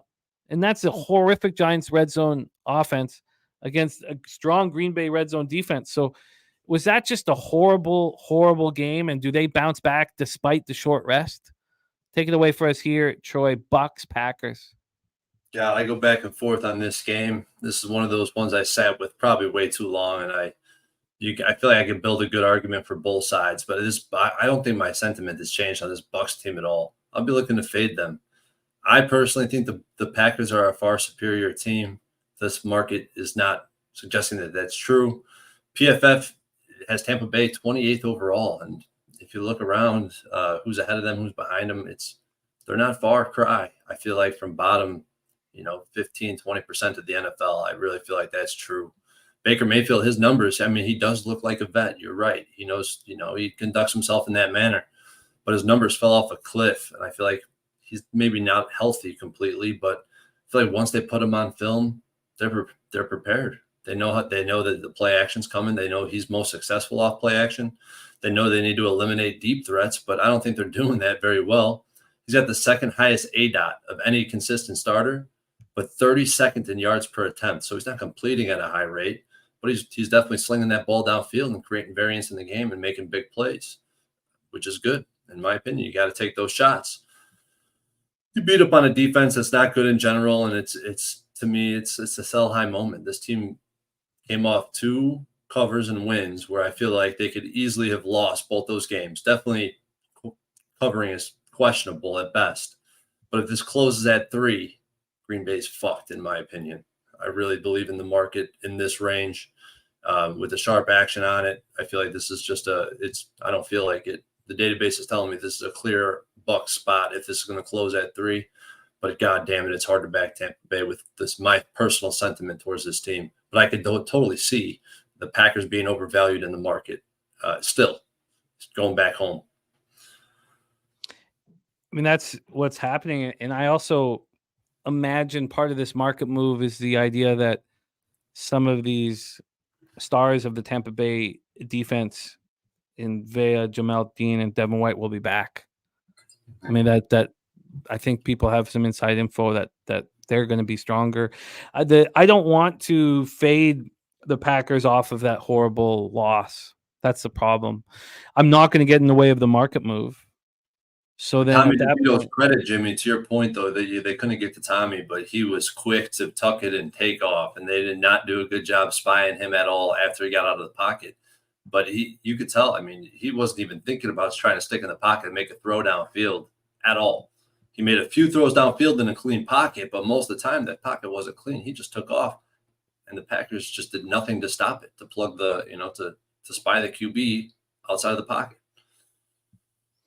Yeah, this is a stay off from a side perspective here. Do you have any interest with the total at all before we move past this? This total has moved 4 cents to the over despite all the money on the under. Is there any interest in it? I haven't dug into it, but I know that typically, usually you see, all the money on the over, the market going over. That's when I like to take the under. This is a little bit different. I don't have a feeling on this total at this point, but I'll definitely look into it because I know Joe Yuko, one of my guys, is also on the over in this game. Birdie says the perception is Packers are better on paper. That's just not true, but the perception is the opposite. All right, no action for us at this point in Buccaneers Packers. Let's move on. 1 p.m. Eastern. Next up, we have Houston Texans 7-6, 2-4 on the road at Tennessee Titans, Nissan Stadium, Nashville, Tennessee, 57 Fahrenheit, mostly cloudy, almost no wind at all. By the way, Nutflush Allen said going to be very, very interested in that team total over for the Packers. Let's get into line history here for the Texans Titans spot. We have it not available at Pinnacle. Because of CJ Stroud and the concussion that he's in right now, one great thing about Pinnacle is the VIG is lower, but they are cautious. They're very cautious. So why don't we use Bet Online here as our book for line movements? If you don't have an account at Bet Online, if it's a new account and you use our link on our website, they will give you a bonus, 100% bonus up to $1,000. It's a really nice look there from BetOnline. 100% bonus up to $1,000 at BetOnline. So let's do it for Houston, Tennessee. We have BetOnline opening this up at 3.5. Now that was before the games took place. That was back, last Tuesday. So we can go to Sunday at 7:30. This opened up with Tennessee as 1-point favorites. Again, if you got in early, you could have got Tennessee at +4. But the Titans look very good against the Dolphins, or much better, or however you want to say it. And we're now sitting at a 2.5. So this came out 7:30 p.m. on Sunday night, -1 at -110. It moved to 2.5, back to 1.5 to 2, and now we're back at 2.5. Not only are we back at 2.5, but this is juiced almost to 3. From a total side of things here at BetOnline, we're sitting here with a 37.5 at a pick'em. Again, this opened last Tuesday at 42.5. It opened Sunday night at 38. So it's gone down a half point with the question marks around CJ Stroud here. There's no word on Stroud at this point, really, Al. Just that he's in concussion protocol. But it's the most important element of this entire conversation with this game. I bet you it's Davis Mills. Yeah. It's just that the Houston Texans are not trying to win now. They'd like to. It'd be fine if they do. But this is a team that's building towards the future. We saw what happened to the Dolphins with Tua Tagovailoa. I mean, I do not think it will be Stroud. I think it will be Davis Mills. Spenny Pennybomb says even with Mills, thinks Houston is fine. Yes, but you would like to get a better line. That's all. You'd like to get a much better line. Let's set this up here. I don't think there's much of a need to look at the cash. I imagine, with a lot of books not even offering this one, but maybe we should just do our due diligence and touch on it. There is 3,643 tickets in. And as you can expect, it's cappers that believe that Stroud won't be in the lineup. 68% of tickets and 96% of cash is on the Titans. 34% of tickets and 85% cash on the over. That's a bit of a surprise there. Chad Lehman says this line feels like no Stroud. Yes. So Houston comes in off that ugly 36 loss to the Jets, and the Texans lost badly. Outgained 347 to 135. And Steve J. Stroud came in as the NFL passing leader. He was 10 of 23 for 91 yards before he left with a concussion with 6:30 left. Brevin Jordan led receivers with 3 catches for 35 yards. A week after catching 9 balls for 191 yards, Nico Collins was held to 1 catch for 13 yards and then leaves with a calf injury. So we know Tank Dell out with a broken leg. If Tank Dell and Nico Collins are out, this is not a team that's deep out wide. Damian Pierce's disappointing season has continued. 4 carries for 9 yards. Devin Singletary, RB1. He ran 13 times for 65 yards and a touchdown. Held to 1 of 12 on third down. They're 15th on the year, converting third down 39.9% of the time. They did cash their only red zone opportunity. They're 18th in the league there. The defense was awful. They let the worst third down team in the league go 6 for 15. They let the worst red zone team in the league go a perfect 3 for 3. And as bad as the defense was, the pass rush was still pretty strong. 4 sacks, 9 quarterback hits. But cornerback Tavierre Thomas, linebacker Blake Cashman, both are dealing with hamstring injuries. Will Anderson has an ankle injury. They're all listed as questionable. Titans are on a short week after a big 28-27 comeback win at Miami. First win by a team down 14 with under 3 minutes left since 2016.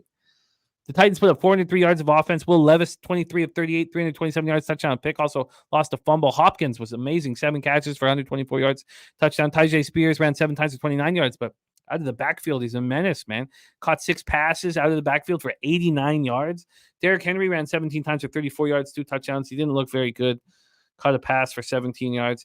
They went 5 of 13 on third down. They're 29th in the league on third down. They only convert 32.7% of the time. They went 3 of 5 in the red zone. They're 30th in the league, scoring touchdowns in the red zone. That has not changed with Levis at quarterback.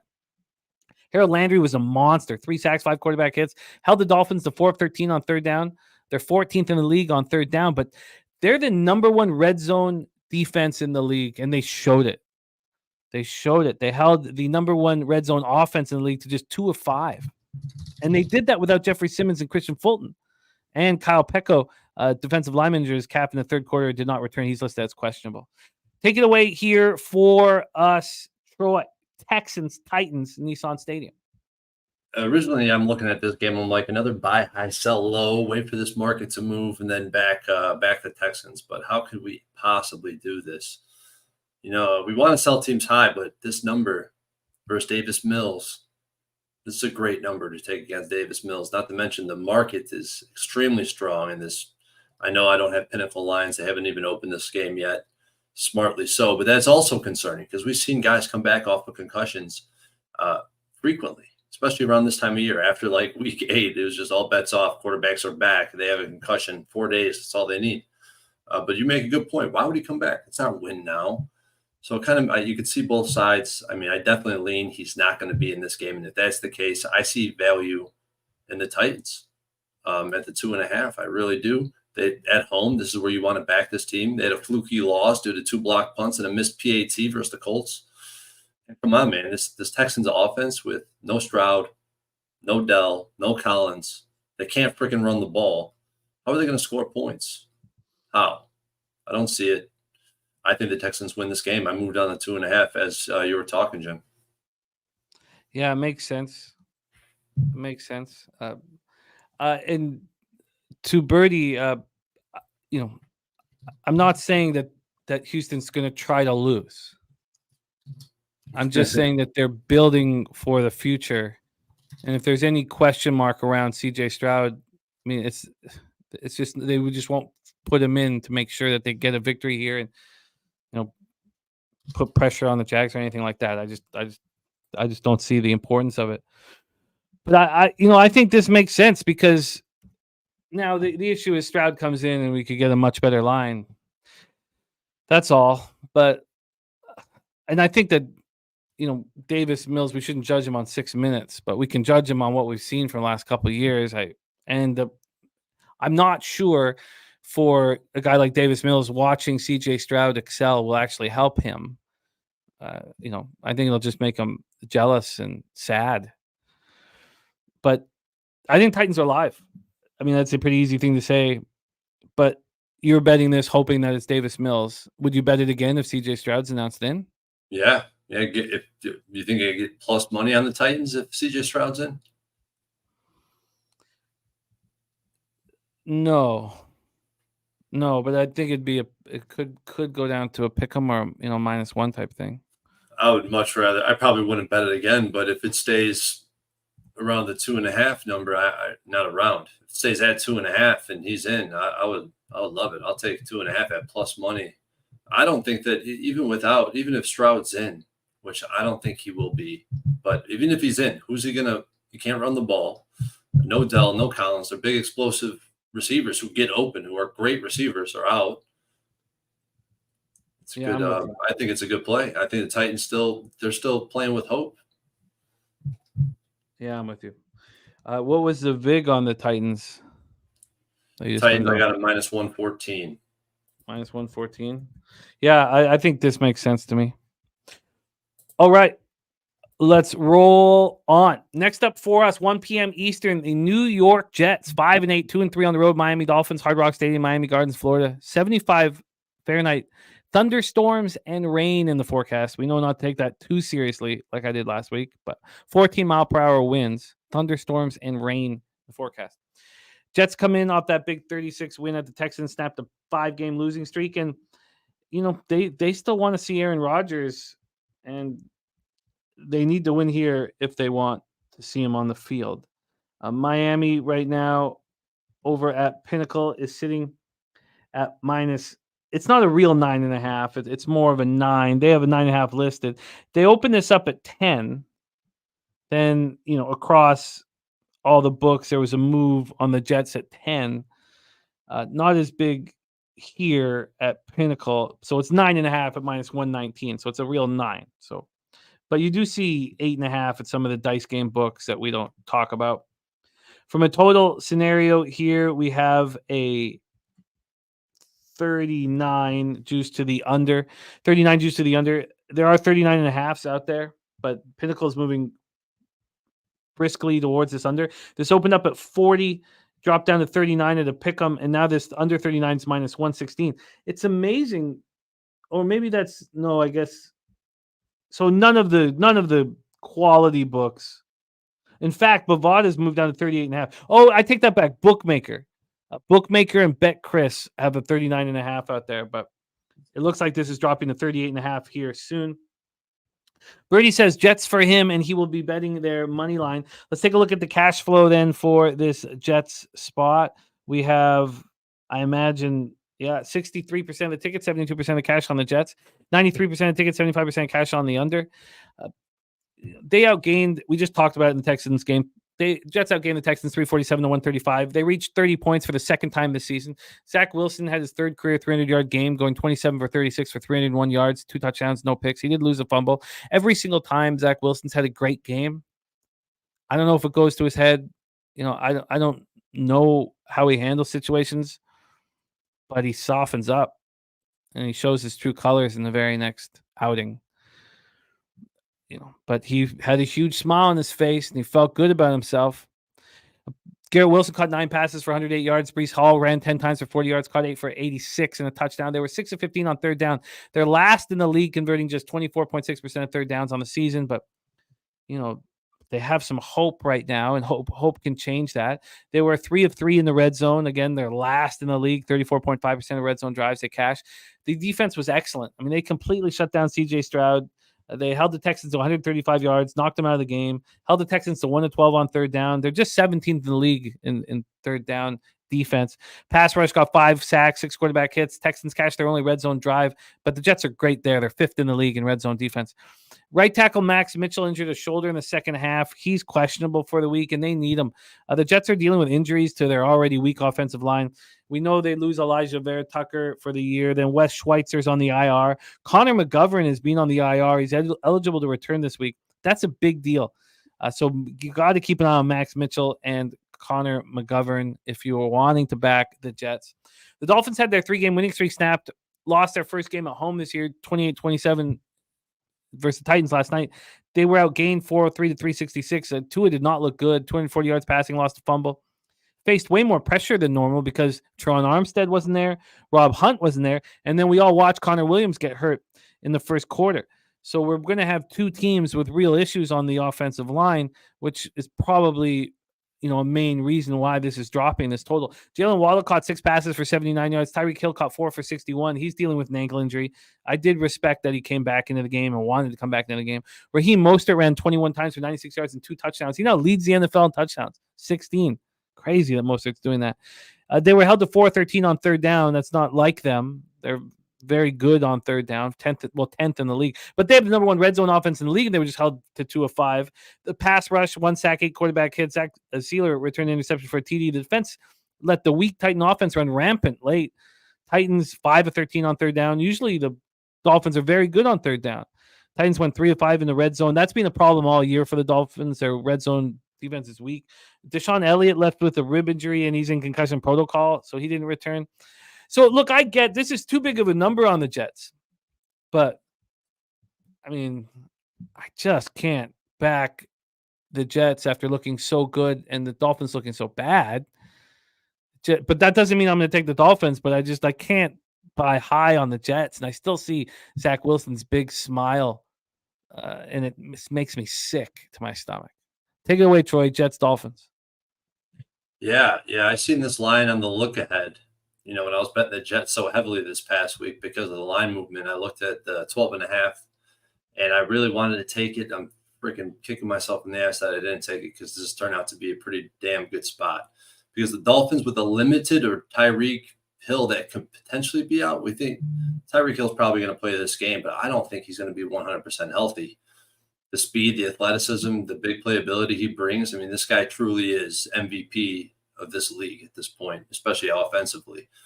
With him on the field, or with him off the field, rather, the field shrinks by 25%. The safeties only have to – it just changes the game completely. Safeties can now be a part of the defensive scheme instead of being a don't let Tyreek blow the top off this motherfucker. They could actually play some defense. The whole scheme changes against this team. You could fit into the run game. Guys like Whithead, that's a big deal. Play robber over the middle. You get more blitzes, et cetera, et cetera. I mean, the options are way, way bigger with him out of the game. And we've seen those windows that Tua usually hits consistently over the middle of the field start to close up. and he was airing his receivers out a little bit. They were taking some big hits because they knew they were limited. And who better than the Jets to come in and lock it up? This is the best coverage secondary in the NFL. I feel like the best coverage linebacker duo. San Fran may have something to say about that, but they're right up there with them. They have a talented, balanced across their defensive line based on what their strong suits are and what their weak suits are. It's so hard to say. Is it buying high on the Jets and we're selling low on the Dolphins at this point? I think this Jets team is bottomed out. I don't think we're selling high necessarily. I think we have a few fib extensions to hit yet. And I wouldn't mind taking the Jets at double digits. I mean, here's how I'm going to play it because of the database. I'll take the Jets at 7.5 when it gets there. When it gets down below that number after coming from double digits, we have a very, very favorable trend, and it would support Birdie's money line play at 7.5. But anything in between 8 all the way up to 10, I don't want. But once it hits that double digits, I'll buy it again. So I'll just wait. I mean, I could see this line going either way, and hopefully it lands in one of those spots because I want action on the Jets. I mean, I don't know why to wait, because I mean, the line's just gonna go towards the Jets. There's gonna be a nonstop. You don't think there's no buyback? Good, favorable news is for practice tomorrow. Nothing like that's gonna save this line. I do not. I mean, I can't think of the angle. I think is it juicing still towards their? It's 9.5. Do you think it gets down to 7.5 at Pinnacle? I don't know if it goes quite that far. Because actually, when a double-digit spread lands anywhere between 9.5 to 8, it's an unfavorable trend for the move. So I would rather see it at the 7.5. It's crazy. It's crazy. I get that. And again, the tricky thing in our industry, in our business is, do you trust the numbers that you're looking at? Because Birdie's looking at 83% of the tickets and 94% of the money on the Dolphins. I'm looking at 37% of the tickets and 28% of the cash on the Dolphins. So I mean, Birdie, this is a real dangerous thing for both of us. I'm not saying that my numbers should be trusted more, but we're creating storylines based on the market, and we're reading two completely different stories. So it's very tricky. But I basically my numbers almost always align with yours, if not exactly align with yours. And even in this market, it's favorable for the Jets. The line's moving, acting aggressively to all this action on the Jets. The bookies are scared of that action. Sharps, and it's the bigger bets are on that side. That's also favorable from a database standpoint in this price range. So I mean, I still think it's a favorable thing, regardless of that. The 6 days hurts the Dolphins too. When you want, let's say this happened on a Thursday night and they get 10 or 11 days or coming off a bye, then you can really expect that bounce back. 6 days to see a bounce back against the Jets defense that really believes in themselves. Look, I do not want to buy high, and they bottomed out. Like, that's something I'm going to argue because they just bottomed out. They still have some upside before I feel like the real prices will start coming in. Because I mean, if you just said Zach Wilson's your quarterback after the first game, what's this price? It's probably 6.5. Maybe it's touching 7. Yeah, I mean, look, we were on the Jets. I got him on the Jets at +6 last week. It went down to 3, right? So, and that was just today on Tuesday. The same thing's going to happen here. I mean, maybe not like it's not going to cut in half like it did there, but there's going to be a big move towards the Jets. The big bets are on the Jets in the offshore market. Birdie looking at the Vegas market tickets in my, but in the offshores here, the money's coming in. On the Jets, and I think that the line moves in their favor. All right, and then with the issues on the offensive line for both offensive lines, I get why this is moving towards the under. I mean, this makes perfect sense that it's moving towards the under. Do you agree with that? Yeah, I think that makes perfect sense, especially after what we just seen. I thought the Dolphins, I was so surprised. That's why I'm trying not to overreact because I thought the Dolphins were going to put up points, a lot of points against the Titans. They couldn't do it. And this No. Jets defense is no damn joke. All right. God, I just did not. I still believe that when Zach Wilson throws for 300 yards for the third time in his entire career, it is a buy high spot on his football team. Like I can understand your idea that it's the market's bottomed out, but look, you saw Wilson's smile on his face walking off the field. I mean, I think that the Jets and the under are the play, and I was just trying so hard not to bet the Jets. But look, I was trying hard not to bet the Browns last week, and we moved on them. You know, got paid there. So, all right, let's roll on. Next up, Are you moving on the Jets then, Jim? I expect to at this point. So do I. I expect to as soon as the show's over now, and I expect to move on the under as well. I mean, I don't see how it could possibly come back in any way. Yeah, no, I agree. I agree. After looking at it a little bit more, it's one way.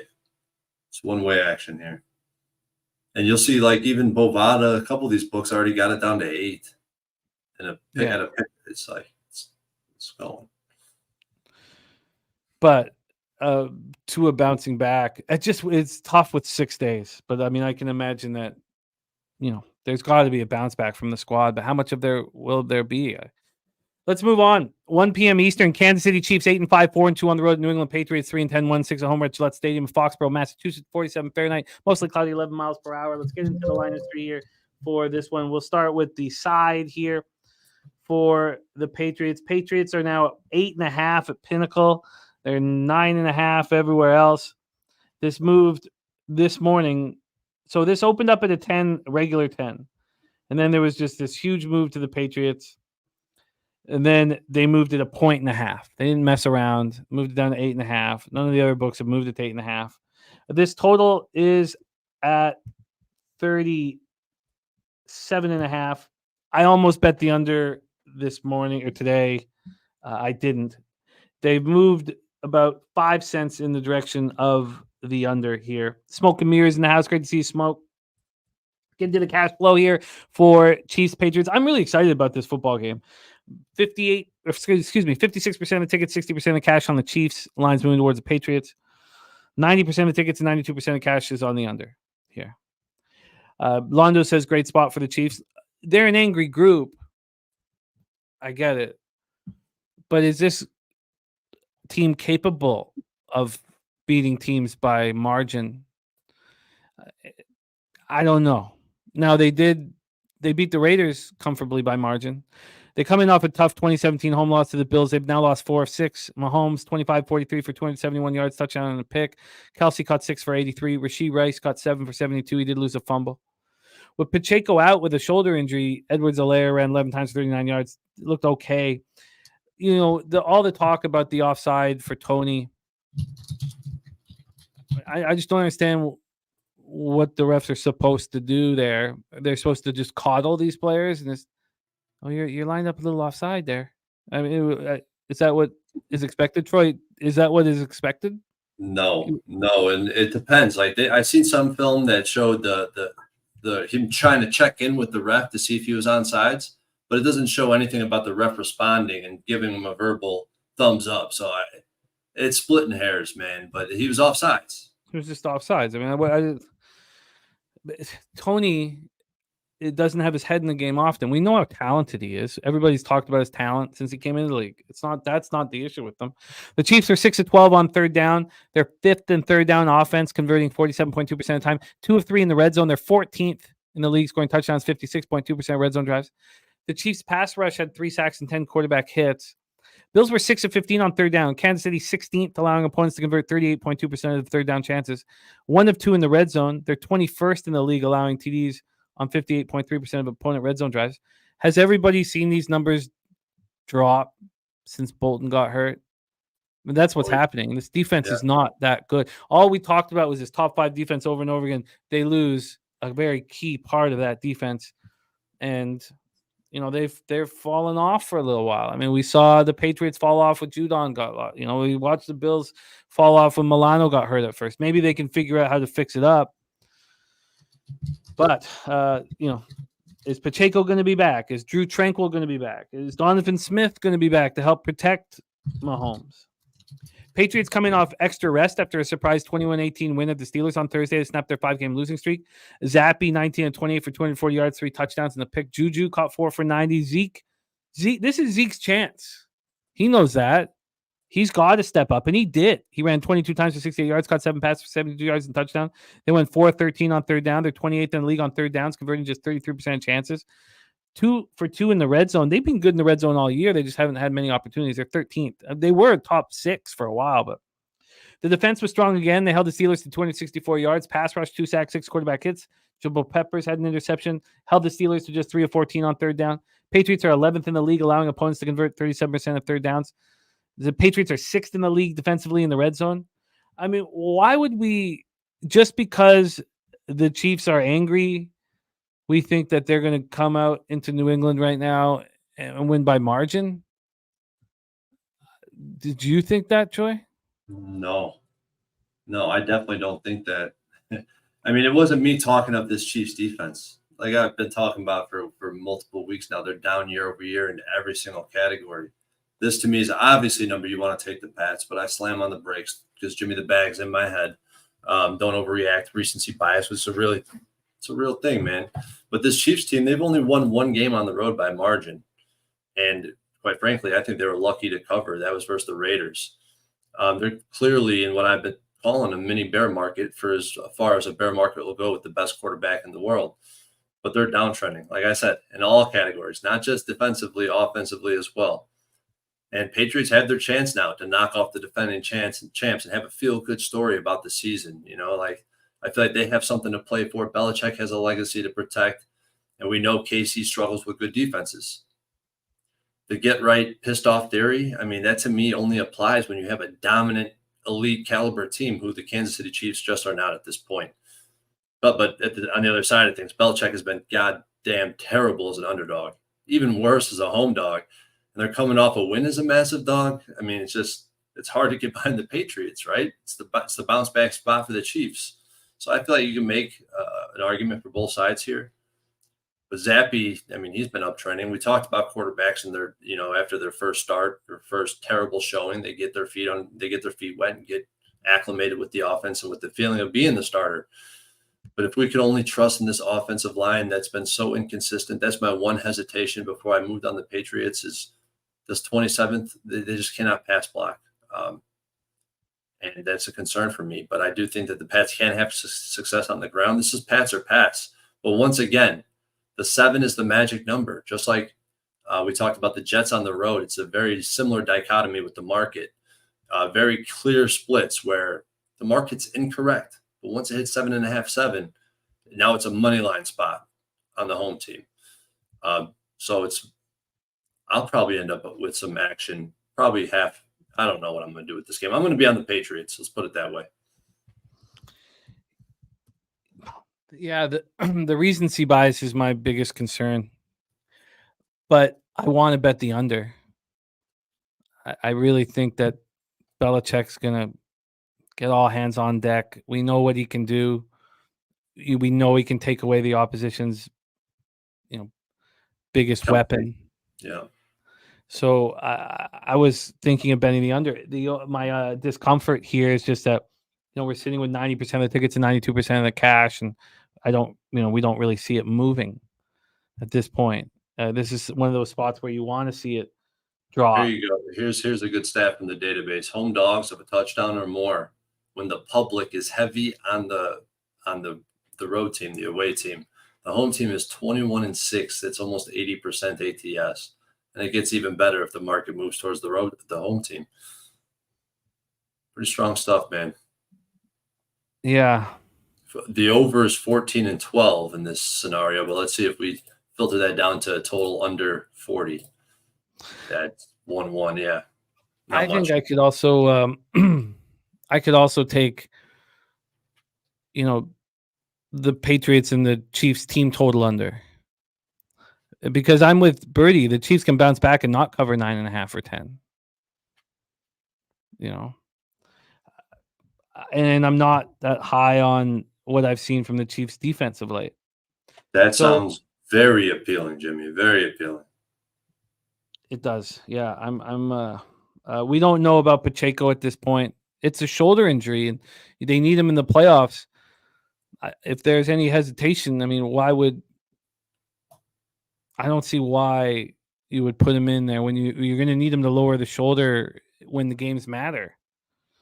Home dogs over the past 2 seasons, home dogs of 7 or more with a total under 40 are 2-1 ATS, 2-1 on the money line.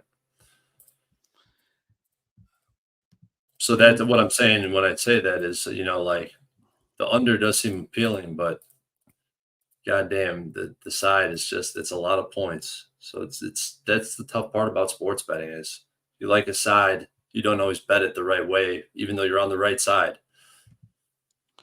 The Chiefs team total, it's just 23.5. That Pinnacle, it's juiced to the under. This game's going to go under for sure, man. I shouldn't say that. I shouldn't say that's stupid, but I'm making a note of it. I really like the look of the Chiefs team total under. I really like it.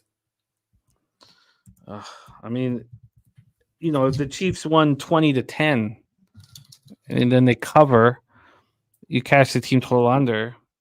20-7. And they don't. Yeah. Treek saying, would you put the Chiefs in the teaser? I don't know. Would you, Troy? No, not with this market environment. I mean, it's just not a market I want to get involved with the Chiefs at all. Birdie capped this at 33. He says that he's also going to move on that under. All right. Birdie, did you move full game under team total? Yeah, Birdie, have you moved on it yet? I'd like to know that. All right. Let's roll on. The only issue there is an angry Mahomes. A whiny, angry Mahomes. When they doubted his offense after 2 weeks, Bears came to town, they put up, 41 points. He didn't even play the fourth quarter.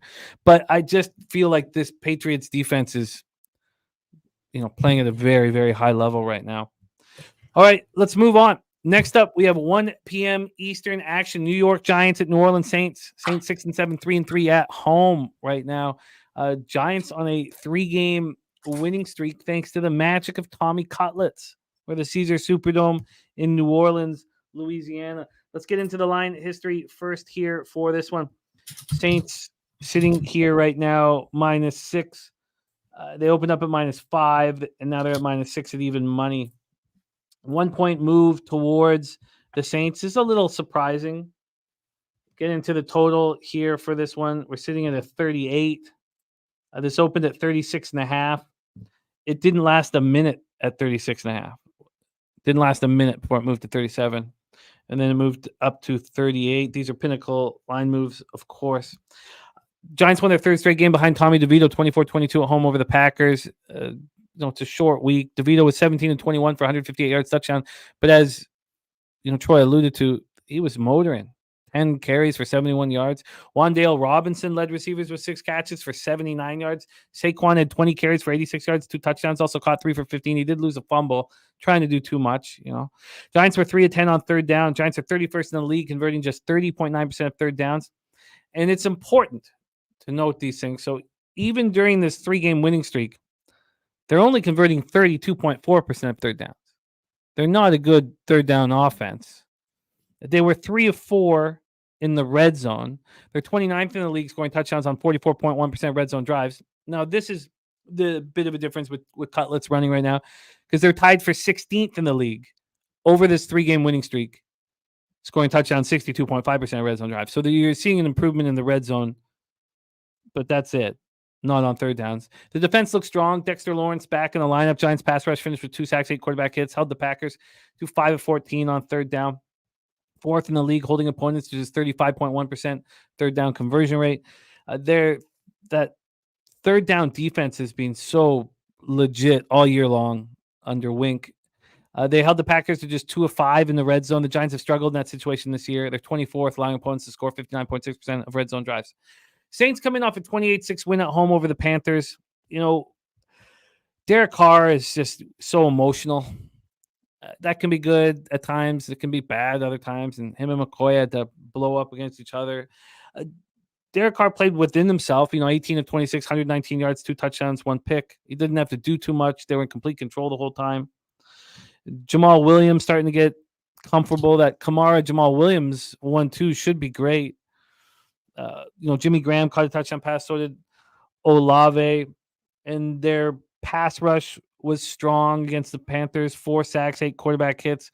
But it's not saying much. This line is saying a ton, because we all know that people are starting to fall in love with the Giants. And the fact that it's gone from 5 to 6, I'm very interested to hear your thoughts on that spot. The Saints are a very average football team. And with Taysom Hill hurt, they're a predictable average football team. They're 22nd in red zone offense. They've been poor there all year. They're 19th in third down offense. I mean, that's what they are. They're a below average offense. I mean, that's easy to say. Then in defense, they're just 14th in red zone defense and 10th in third down defense. It's very difficult to find a statistical department where the Saints show out and you're like, oh, this is a dangerous football team. And we have a friend who has a 6-team parlay for all these teams to win the division. 5 of them are going to win. And he's got the Saints in the balance, and he's going to make $20K. And he asked me if he should buy out. And I said, wait until they play the Panthers. Wait till they beat the Panthers and the Giants. And then you're going to be in great position. And then the fact that the Bucs beat the Falcons, it's all working out great for him to have some real options. Do you agree with this market move towards the Saints from 5 to 6? Troy, take it away. I don't agree with this market move, but it does scare the hell out of me. The Saints team is just, to me, is way overrated in the marketplace. Their strength of schedule has been one of the weakest in the NFL. And the noise cancel score of this last game versus the Panthers, I watched every last minute of that game with my boy Joe Yuko by my side, and it was ugly. The noise cancel score is 18-16, which would have been, within the spread. You usually don't see that big of a discrepancy in these noise cancel scores that PFF posts. Usually it's 2 points, 1 point. Like seeing that this big of a move, 10 points swing for the Saints total score. And if you watched it, you already know what it is. The Panthers were better on third down. Their yards per play were about even. The Panthers were able to run the ball successfully. They had the blocked field goal for a touchdown. Bryce Young missed 2 open throws that I can remember. One of them for a certain touchdown before half that he missed. And the Saints ended up winning 28-6 with really only one good offensive possession the whole game. This is just a team that I don't think should be laying that many points. When I moved on this Giants, as soon as I seen it open at 5.5, because really no matter what happens when a home team opens at 5.5, as long as it don't go over 7, it's a favorable trend. Anywhere I see a 5 for a home team, I want it. And I feel the same way here. I don't love seeing it to 6 because it's not a big enough sample to say, oh, if it moves towards the home team and it goes up to 6, it's favorable. I don't want to say that, but I'm saying that there's no evidence that it's a bad move. If anything, the open at 5.5 was just suggested weakness. Usually it would suggest weakness, but we're looking at the Saints laying these points, which makes me a little bit concerned that it's moving to 6 now. And I kind of talk back and forth over myself, but I think hopefully I'm making sense to you. But I think DeVito and Barkley will have success on the ground. This defense is regressing against rushing attacks, and I'm low-key, to be fully transparent, DeVito's got a little place in my heart. I grew up, I went to De La Salle High School. It's, kind of in between a hood and Italian neighborhood, a very nice upscale Italian neighborhood, Bridgeport and Taylor Street. And there's a bunch of Italians out there, and I used to hang around with them. So I mixed it up with these guys, and it just reminds me so much of my childhood, man. So I got a little bit of a spot for DeVito in my heart. But say the Saints are bottom 3 against rushing QBs. We've seen this guy make perfect reads on the read option, not a run pass option, a read option where he could pull the ball. He makes the right read, pulls the ball, runs the ball. It's a designed run for him, and he's actually done it really well since he's done it. I think his success rate. I can't find any stats on it, but from what I've seen, 100%, he makes the right read every time. Saints bottom 7 in opponents' yards per carry, and Saints haven't recorded a passing grade in the run defense category since week 9. They're all fails. They're all they're all D's or below. This number opened at 5. I grabbed the Giants at 5.5. And I don't love the fact that it went to 6, but I actually think it's going to move back the other way eventually. I don't know if it continues to go up more than 6. Yeah, it's. Are you interested in laying the points with the Saints here, Jim? Oh no. But I don't see how you could move on the side in this just because the market has moved this Saints to 6. I don't know who would want the Saints to cover by margin. Clearly, the Panthers are, to me, they're by far the worst team in the league. By far, because of the Frank Reich firing now. It's just, there's no doubt about it. They're horrible. And it was a terrible decision that they made. And so I don't care that the Saints beat the Panthers the way they did. But I don't want to become enamored in the Tommy Cutlet story because it's pretty easy to like it. So I don't see how I would want any involvement in this from a side perspective. So if that's the case, then we look at it from a total perspective. Do you agree with this market move from 36.5 up to 38? No, I don't agree with that move. I think that total yesterday was lucky to go over the total. It took 2 muff punts. One resulted in a touchdown. It was basically 10 free points. One was a touchdown, one was a field goal. I think there was a lot of opportunity, no matter what happened, or despite everything that happened in that game. That is very close to going under. But like I talked about earlier, the market might have over-adjusted. We see these totals starting to tick up. And usually, it's 60% where the total opens, it closes under that opener. So maybe we're seeing a little bit of a market shift and maybe start looking towards more overs, but I'm definitely not looking towards an over in this game. I will cheer on your action on the Giants. What did you get them at? 5.5. 5.5. Birdie thinks this goes down to 4 or 4.5. So then I'll be on the money line. It'll be a beautiful thing. All right, let's roll on. Next up for us, 1 p.m. Eastern, Atlanta Falcons 6-7, 2-4 on the road at the Carolina Panthers, 1-12, 1-4 at home at Bank of America Stadium, Charlotte, North Carolina, 52 Fahrenheit, mostly cloudy, 6 miles per hour. Birdie says his total's capped at 42.5 in that Giants game. Wow. So let's roll here. We'll start with the line history in this one. We'll start with the side here for this spot. Falcons did not look good last week, but I don't see how we don't fade the Panthers every game for the rest of the year. Falcons opened up -3 at -101. This got up to -122. So that was yesterday at 7 p.m. So there's been real legit buyback, 19 cents of buyback. This was at -103 this afternoon. And then there was a 4-cent move to the Atlanta Falcons. But, we're all watching the debacle in Carolina. And, it's just one asshole billionaire with his hands in the mix when they shouldn't be. From a total side of things here, we have it sitting at 35.5 at Pinnacle. This opened up at 35.5. It dropped down to 34.5. It came back to 35.5 last night. From a cash flow perspective here, sorry, get this up. Sorry, I fell back a bit. There we go. From a cash flow look on this one. God, where is it? There we go. We have 85% of the tickets and 89% of the cash on the Falcons. 90% of tickets and 99% cash on the under. It's the fact that this isn't moving off of the 3 is a surprise to me. It really, really is. And usually I would have already bet the Falcons 5 years ago. But now I know that I need to be calm and watch the market, tell the story. Falcons had their 3-game winning streak snapped in 29-25 loss home to the Bucs. They outgained the Bucs 434-290. Desmond Ridder 26-40, 347 yards, TD and a pick.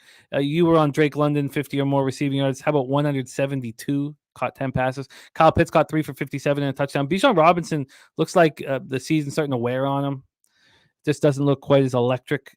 10 carries for 34 yards, touchdown. He still looks good out of the backfield. Caught 5 passes for 54 yards. 5 of 13 on third down. They're 11th in the league, converting converting 40.5% of third downs. They were 2 of 3 in the red zone. They're 20th in the league scoring touchdowns on 52.6% of red zone drives. This pass rush has just fallen off.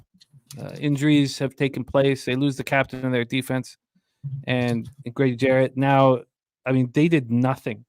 They got one quarterback hit against the Bucs.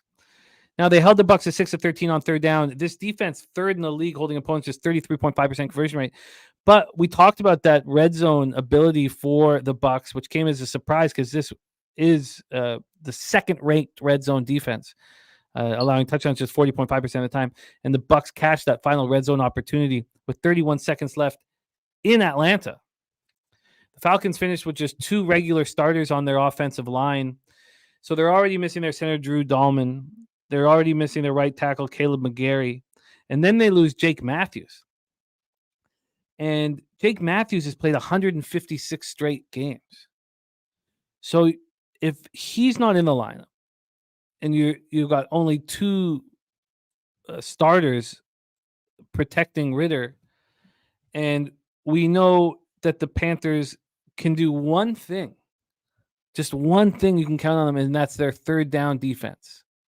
All year, they've been very good on third down. And now that pass rush, which can be so pedestrian at times when you need them to step up, can roll. I mean, this pass rush only had 1 sack against Saints, but they got 6 quarterback hits. And now they're going to go up against an offensive line that does nothing. When you have a rookie quarterback and you fire the head coach after 12 games or 13 games, it's what could you possibly be thinking? What you need for a rookie quarterback who everyone's talking about, who was picked second overall, is some consistency. And I can't believe that was taken away from him. Bryce Young looks worse and worse ever, because of course he's going to look worse. I mean, what could they possibly think? 13 of 36 for 137 yards, no touchdown, no picks. Of course he, loses another fumble. Adam Thielen catches 5 passes for 74 yards. No one else on the team catches for more than 26 yards. That's every game for them now. It's Thielen. They're not getting open either. It's not like he can't find them. They're definitely not open. Oh, it's horrible. And then the Panthers' red zone defense is horrific. It's the second worst in the league, allowing touchdowns 72% of the time. And, Justin McCray was helped off the field with a right calf injury for a left guard for them. And Bryce Young is just going to be under attack the whole game. And the Panthers should be able to get to Ritter. So, now that I'm sitting with this for a little more, I don't know why this went back up to 35.5. I think it's going to be a low-scoring football game. And as much as I want to fade the Panthers badly, do you really want to fade the Panthers against a team that's missing 3 offensive linemen and their anchor in Matthews, who's not being ruled out yet? Take it away for us here, Troy. Panthers, Falcons. These are 2 teams I bet on and lost last week, so keep that in mind because that's recency bias at its finest. And the prop I hit in this game gave me a false sense of confidence, and I ended up firing off 3 or 4 props at the, in the Monday Night Football game and lost them all. So got to taper that back down. But who in their right mind could bet on the Panthers anymore? Goddamn, I thought it was going to be me when I was capping this game. Like I already talked about, the noise-canceled score brings that score 18-16. They won the battle on third down.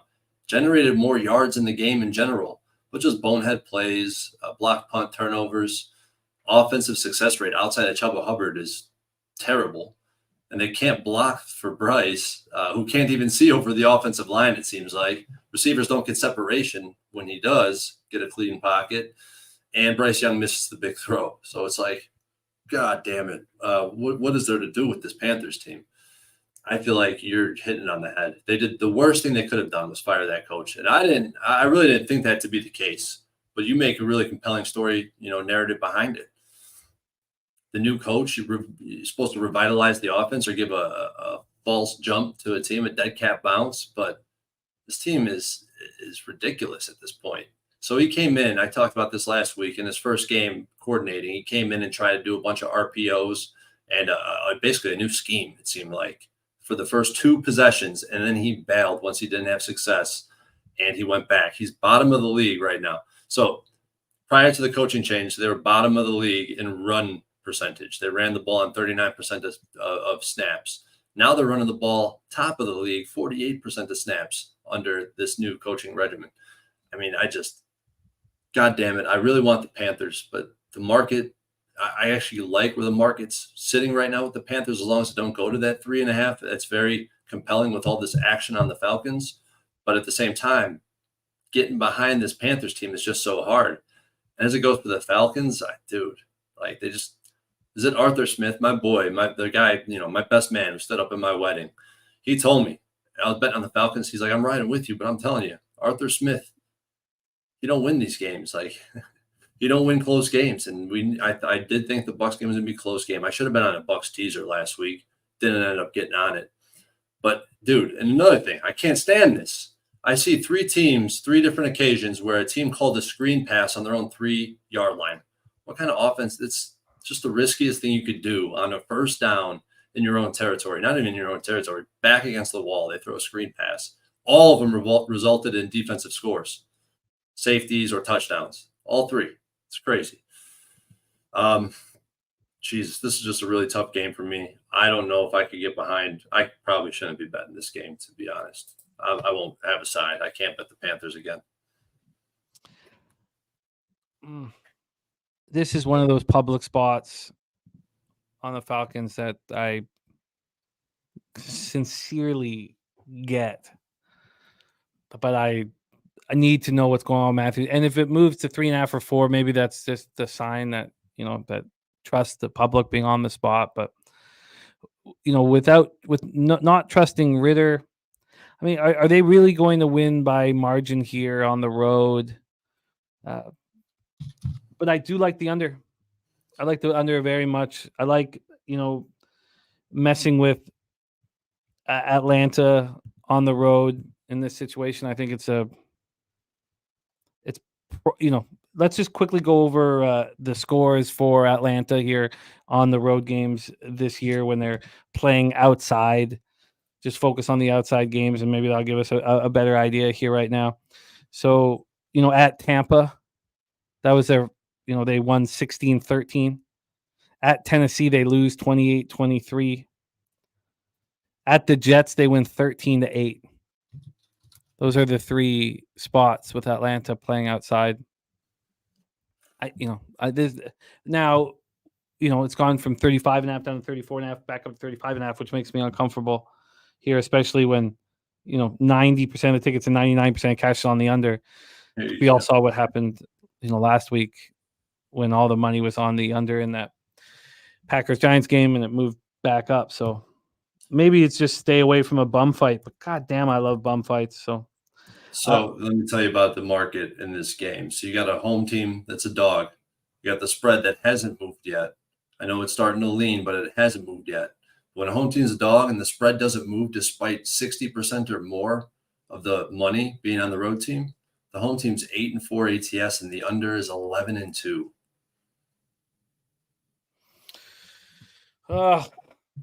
Well, I'm fine leaving the Falcons off. It's going to be the most public bet on the board, so I'm more than fine leaving them off. But I want that under so badly. But I'm not going to do anything now. I want the market to kind of find its legs here. You want to move on? Is there anything you want to add on this point? No, all right, let's move on. Move on to afternoon action here on Sunday, 4:05 p.m. Eastern. Washington Commanders 4-9, 3-4 on the road at LA Rams, 6-7, 3-3 at home at SoFi Stadium in Inglewood, California. Getting to the line history here for this one. And it's hard not to be taken aback about just quite how good the LA Rams are playing.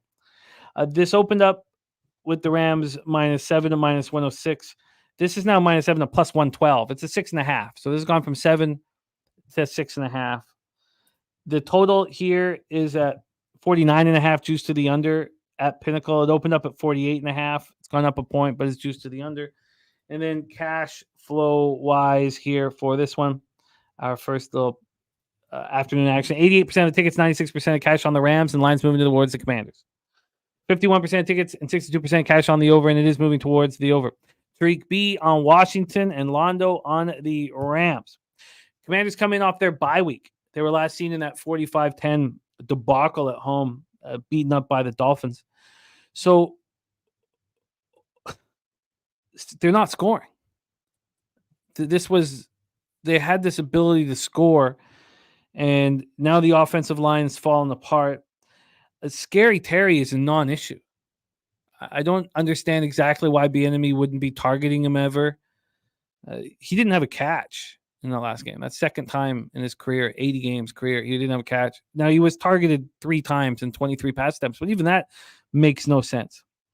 So 3 of the last 4 games, they haven't scored over 19 points. And over those last 4 games, they haven't kept a team under 29 points. And we know that this team wants to lose now. They want the top 5 pick in the draft. They want to lose.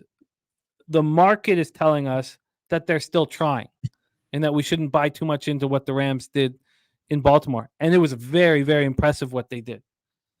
So firing Jack Del Rio and Brent Weisselmeyer and having Rivera take over the play calling on defense is an absolute joke.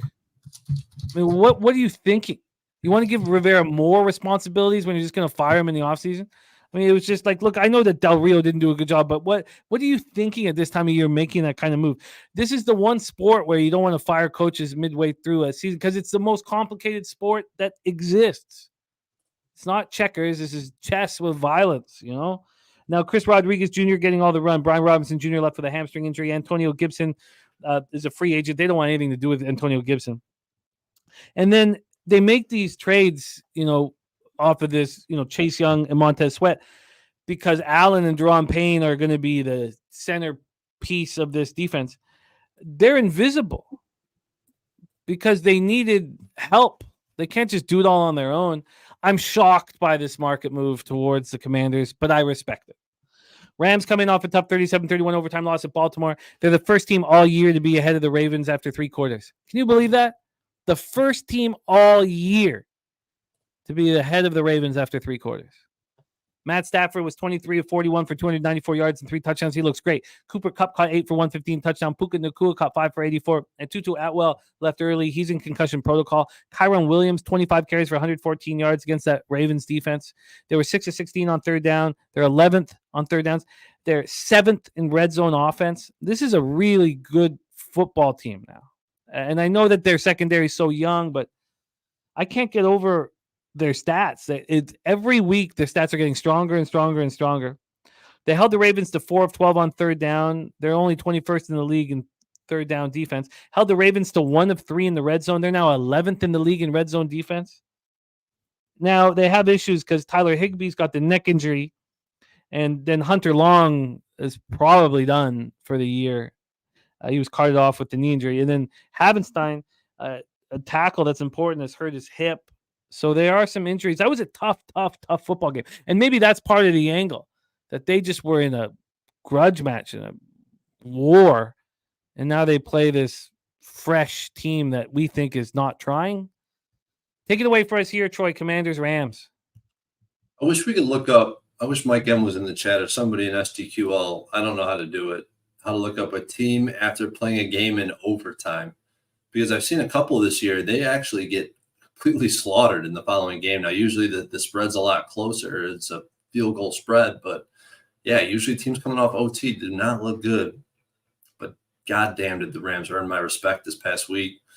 With the roster they got, I really can't believe it. I was so low on this team for so long. It took me 14 weeks to finally put the final adjustment that I needed to make long ago on this Rams team. Stafford, this guy continues to put just solid performance after solid performance. The deeper the throw, the more accurate he gets, a healthy ADOT, low turnover-worthy play percentage, and he executes McVay's scheme. He knows how to execute it. And you can tell McVay there's just a mutual respect and trust there between those two guys, the coach and the quarterback. And like I've been saying for a long time now, early in the season, Puka's a Hall of Fame caliber receiver. Can't wait to watch this kid develop. He's my favorite receiver to watch, even though I've been fading the Rams ad nauseum.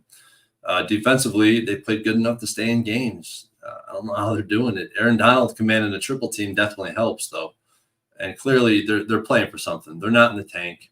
Washington, to me, they're in the tank at this point. And they're not built to expose the weakness of this Rams team, which is being able to move the ball on the ground and through play action, even though the Ravens didn't run any play action, quite frankly. This Washington defense is so bad. I like to take my chances with the Rams.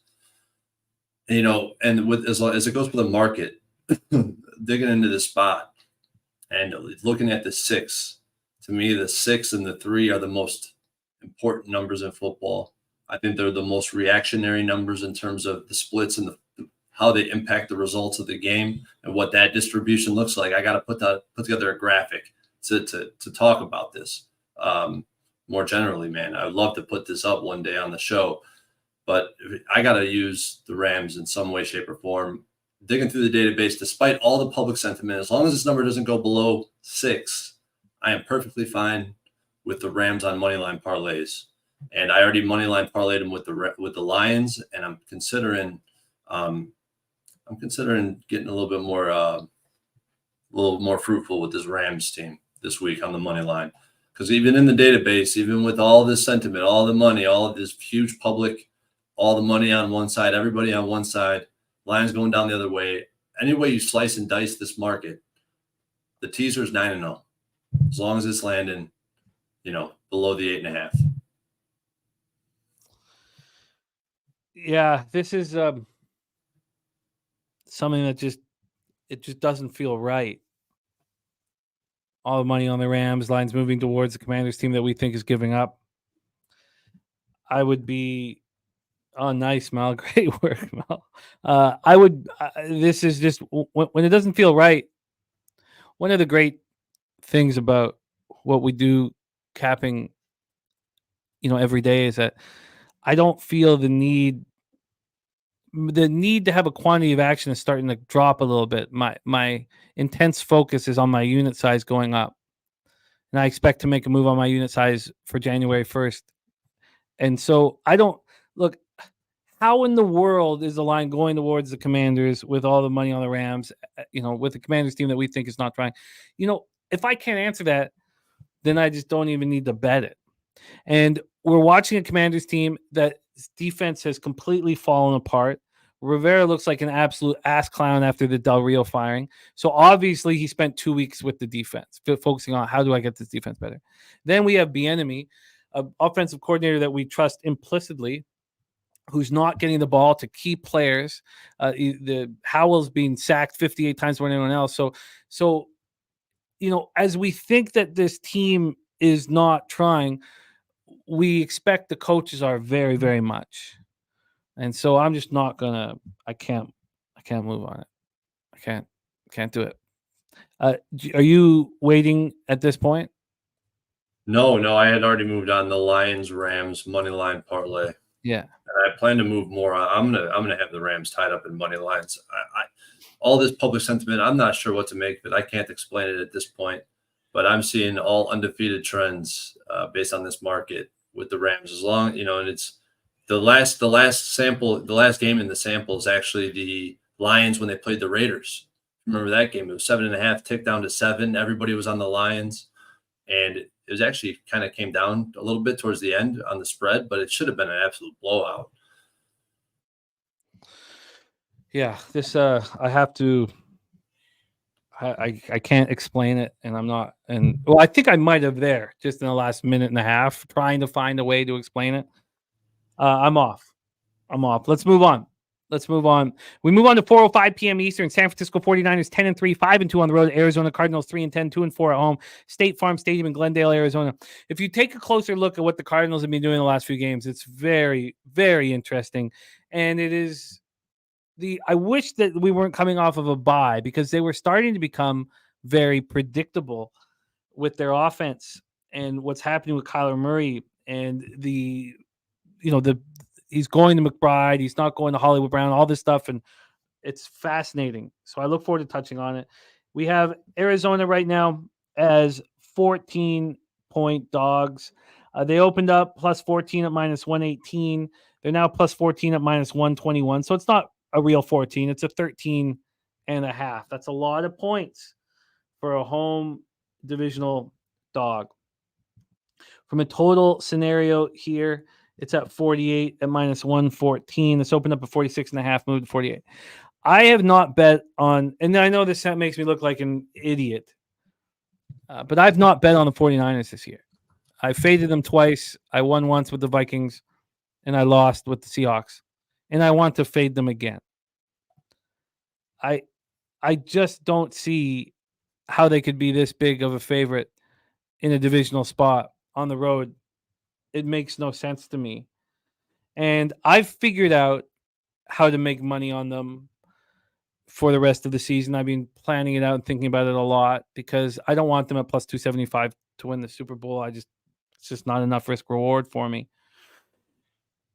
By the way, we do have a NFL playoff pool at Pub Sports Radio that we'll be talking about over the next little while. We're going to be announcing this week, and it's going to be a lot of fun. And it will give me another opportunity if I do think the Niners are going to run to make money off them. I've got lots of opportunities to make money off them, even though I don't have any futures on them. But let's go back to the situation here. 61% of tickets and 48% of the cash on the 49ers. I expect to be on the Cardinals by the end of the night. 39% of tickets, 52% of cash is on them. 47% of tickets and 81% of cash is on the over. I don't know if this game's going to go over. So 49ers coming off a 28-16 win at home over the Seahawks. They were phenomenal. I mean, the score doesn't do the justice of what the stats are telling you.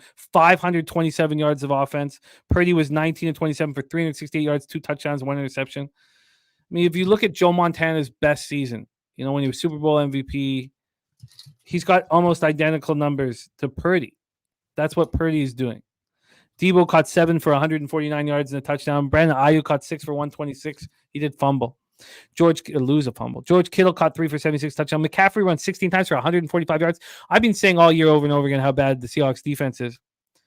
But I mean, that they're just getting gashed. 6 of 11 on third down. They're 4th in the league, converting third downs 47.5% of the time. 2 of 2 in the red zone. They're 3rd in the league, scoring touchdowns on 66% of red zone drives. Held the Seahawks to 2 of 11 on third down. They've struggled on third downs this year. They're only 22nd third down defense. 0 for 1 in the red zone. They're 9th there. Arizona comes in fresh off their bye week. They were last seen an impressive 24-10 win at the Steelers. So if you were watching this team with Kyler Murray, one thing is in the red zone, they're spectacular. They're unbelievable. They're the best in the league over the last 3 or 4 games in the red zone. And it's interesting that it's Connor and McBride. That's what's happening. For those of you in the player prop market, and I try very hard to stay out of it, Connor wants 1,000 yards this year, even though he missed 4 games. He needs 369 yards over these last 4 games, and they're talking about it in the room. So I don't know how hard you want to hammer that, and then McBride catches 8 passes for 89 yards and a touchdown against the Steelers. That's why the red zone's rolling. You have McBride rolling and you have Connor rolling, and you know what Kyler Murray can do when he leaves the pocket. You don't need anything else. Now, in that game against the Steelers, and I know there was inclement weather, but no wide receivers were doing anything. Greg Dortch caught 1 pass. Rondale Moore caught 1 pass. That was it. The other 11 completions went to tight ends. Marquise Brown didn't have a catch. I mean, he has 9 catches for 134 yards in the 4 games that Kyler Murray's back. Then the Cardinals will have cornerback Antonio Hamilton back, wide receiver Michael Wilson back, offensive lineman Elijah Wilkinson back. This is too many points. Too many points. Troy, take it away. Cardinals at home to the Niners. Yeah, this game really didn't grab my attention. As soon as I started looking into it, I got turned off by it right away. So I looked into the database at Big Road Dogs, double digits, and I just seen right away, first filter down to them, you see that they cover spreads. It's like 5-1 ATS. So I go to STQ. I'm like, I need a bigger sample. What's going on here? So I pull road favorites of 10 or more in division. They're 11-8 ATS, but the dogs have covered 5 in a row. So 5 straight games the dogs have covered in these big home divisional, when they're big home divisional dogs. But if you filter that, road favorites of a touchdown or more in division with a total greater than 47, 12-3 ATS. So it's depending on how you want to look at this. I think with such a high total, how are the Cardinals going to be able to keep up offensively? Are they going to be able to put up points on the board? Is over the play in this game? I think the market, I do have a note that, I should be looking at the over, but then I got into the antics of road favorites, big road favorites. And it looks like the road favorite should be the side. I mean, shouldn't we see that come back 5 straight for home dogs? Seems quite lofty in my opinion. It's a big number. How could you bet against the Cardinals? Like, oh my God, this is just a game I don't want to be involved in this game. I want the under as well. The Cardinals are taking long drives. And when you play the 49ers, you have to have long drives.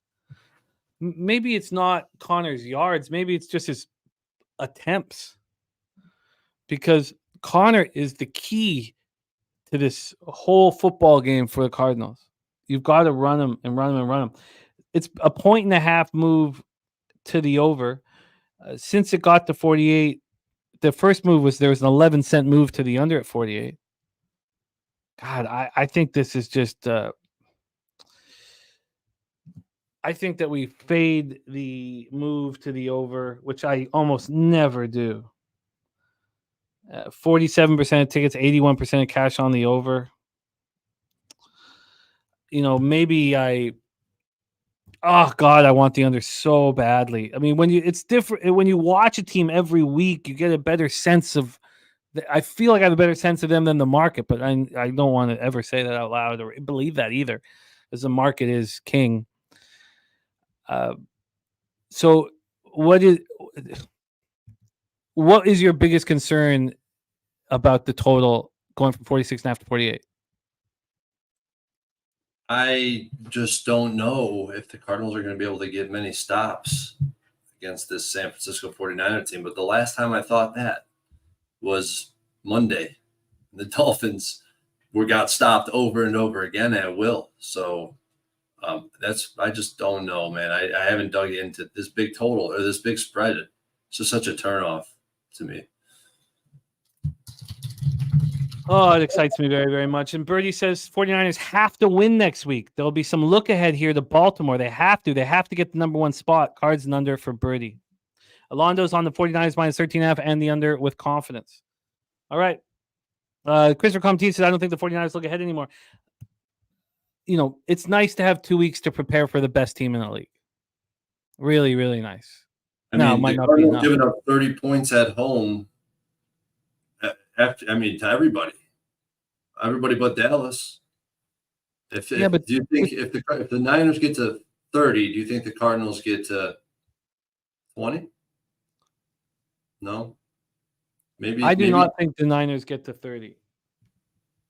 So what's the Niners team total here? I do not think they get to 30. I don't think they need to get to 30. I think they know that. The Niners team total here is 30.5, juice to the over. Aquinas says Kyler Murray will want to show up. Okay. All right. I want the Cards in the under. So I'm not going to triple up. Do I want the Cards in the 49ers team total under? Birdie says 30-17. We have a cover and an under. Okay. Oh, man. Kyler Murray is going to be running. James Conner is going to be running. The clock is going to be running. You have to keep the 49ers off the field. You can't let them, dictate, even though they're the best team in the league. So, look, I'm moving on the Cards in the under tonight. I think the line move is wrong. And if I'm completely wrong and this total goes up to 50, then I'll buy out of it for half a unit or something like that. If it looks like I'm terribly wrong, but I'm gonna take a stand here. Let's move on. Next up for us, 4:25 p.m. Eastern. Dallas Cowboys 10-3, 3-3 on the road. The Buffalo Bills 7-6, 5-2 at home. Highmark Stadium, Orchard Park, New York. 46 Fahrenheit, mostly cloudy, 16 miles per hour. Al Cervic saying Murray's prideful. It's a big game. It's the biggest of the year for him. Yeah, I think it's going to be extremely fun. Okay, 3 games left here on the show. Let's get into this one here. The Bills right now are 2.5-point favorites at Pinnacle. They opened up at 2-point favorites. They're now 2.5-point favorites, and it's even juiced to the Bills over at Penny. Let's get into the total here for this one. We are sitting at 50.5 and is juiced to the over. This opened up at 49.5. It's gone up a point to 50.5. We get over to the cash flow here for this one. We have 67% of the tickets and 92% of the cash on the Buffalo Bills. Wow. 75% of the tickets and 91% of the cash on the over. Cowboys coming off a big, easy 33-13 win at home over the Eagles. Dak 24-39, 271 yards, 2 touchdowns. He did lose a fumble. Ferguson looks excellent. 5 catches, 72 yards. CeeDee Lamb does his thing, caught 6 for 71 touchdown. Tony Pollard ran 16 times for 59 yards, caught 7 for 37. They went 9 of 16 on third down. So the Eagles were the number 1 team on third downs. No longer. It is now the Dallas Cowboys. The Bills have always been right there as well. Cowboys number 1 team in the league on third down offense, converting 49.2% of third down opportunities. Now, their red zone offense has to improve if they want to make a run in the playoffs. They were 3 of 3 against the Eagles. The Eagles' third down defense and red zone defense is atrocious. But they were 3 for 3. They're now 15th in red zone offense, scoring touchdowns, 56.1% of red zone drives. The pass rush didn't apply much pressure. 1 sack, 2 quarterback hits, but the defense looked very good all night. They forced 3 fumbles, kept the Eagles 0 for 1 in the red zone. They're just 22nd in red zone defense. They allow touchdowns on 58.8% of the time. And what can you say about Aubrey? You have this kicker who's just money in the bank. It's a huge confidence builder for the team. He's the first kicker to kick 2 field goals of at least 59 yards in the same game. He also extends his NFL record for perfection to start a career. Good God. Now, defensive tackle Jonathan Hagan sprained an ankle.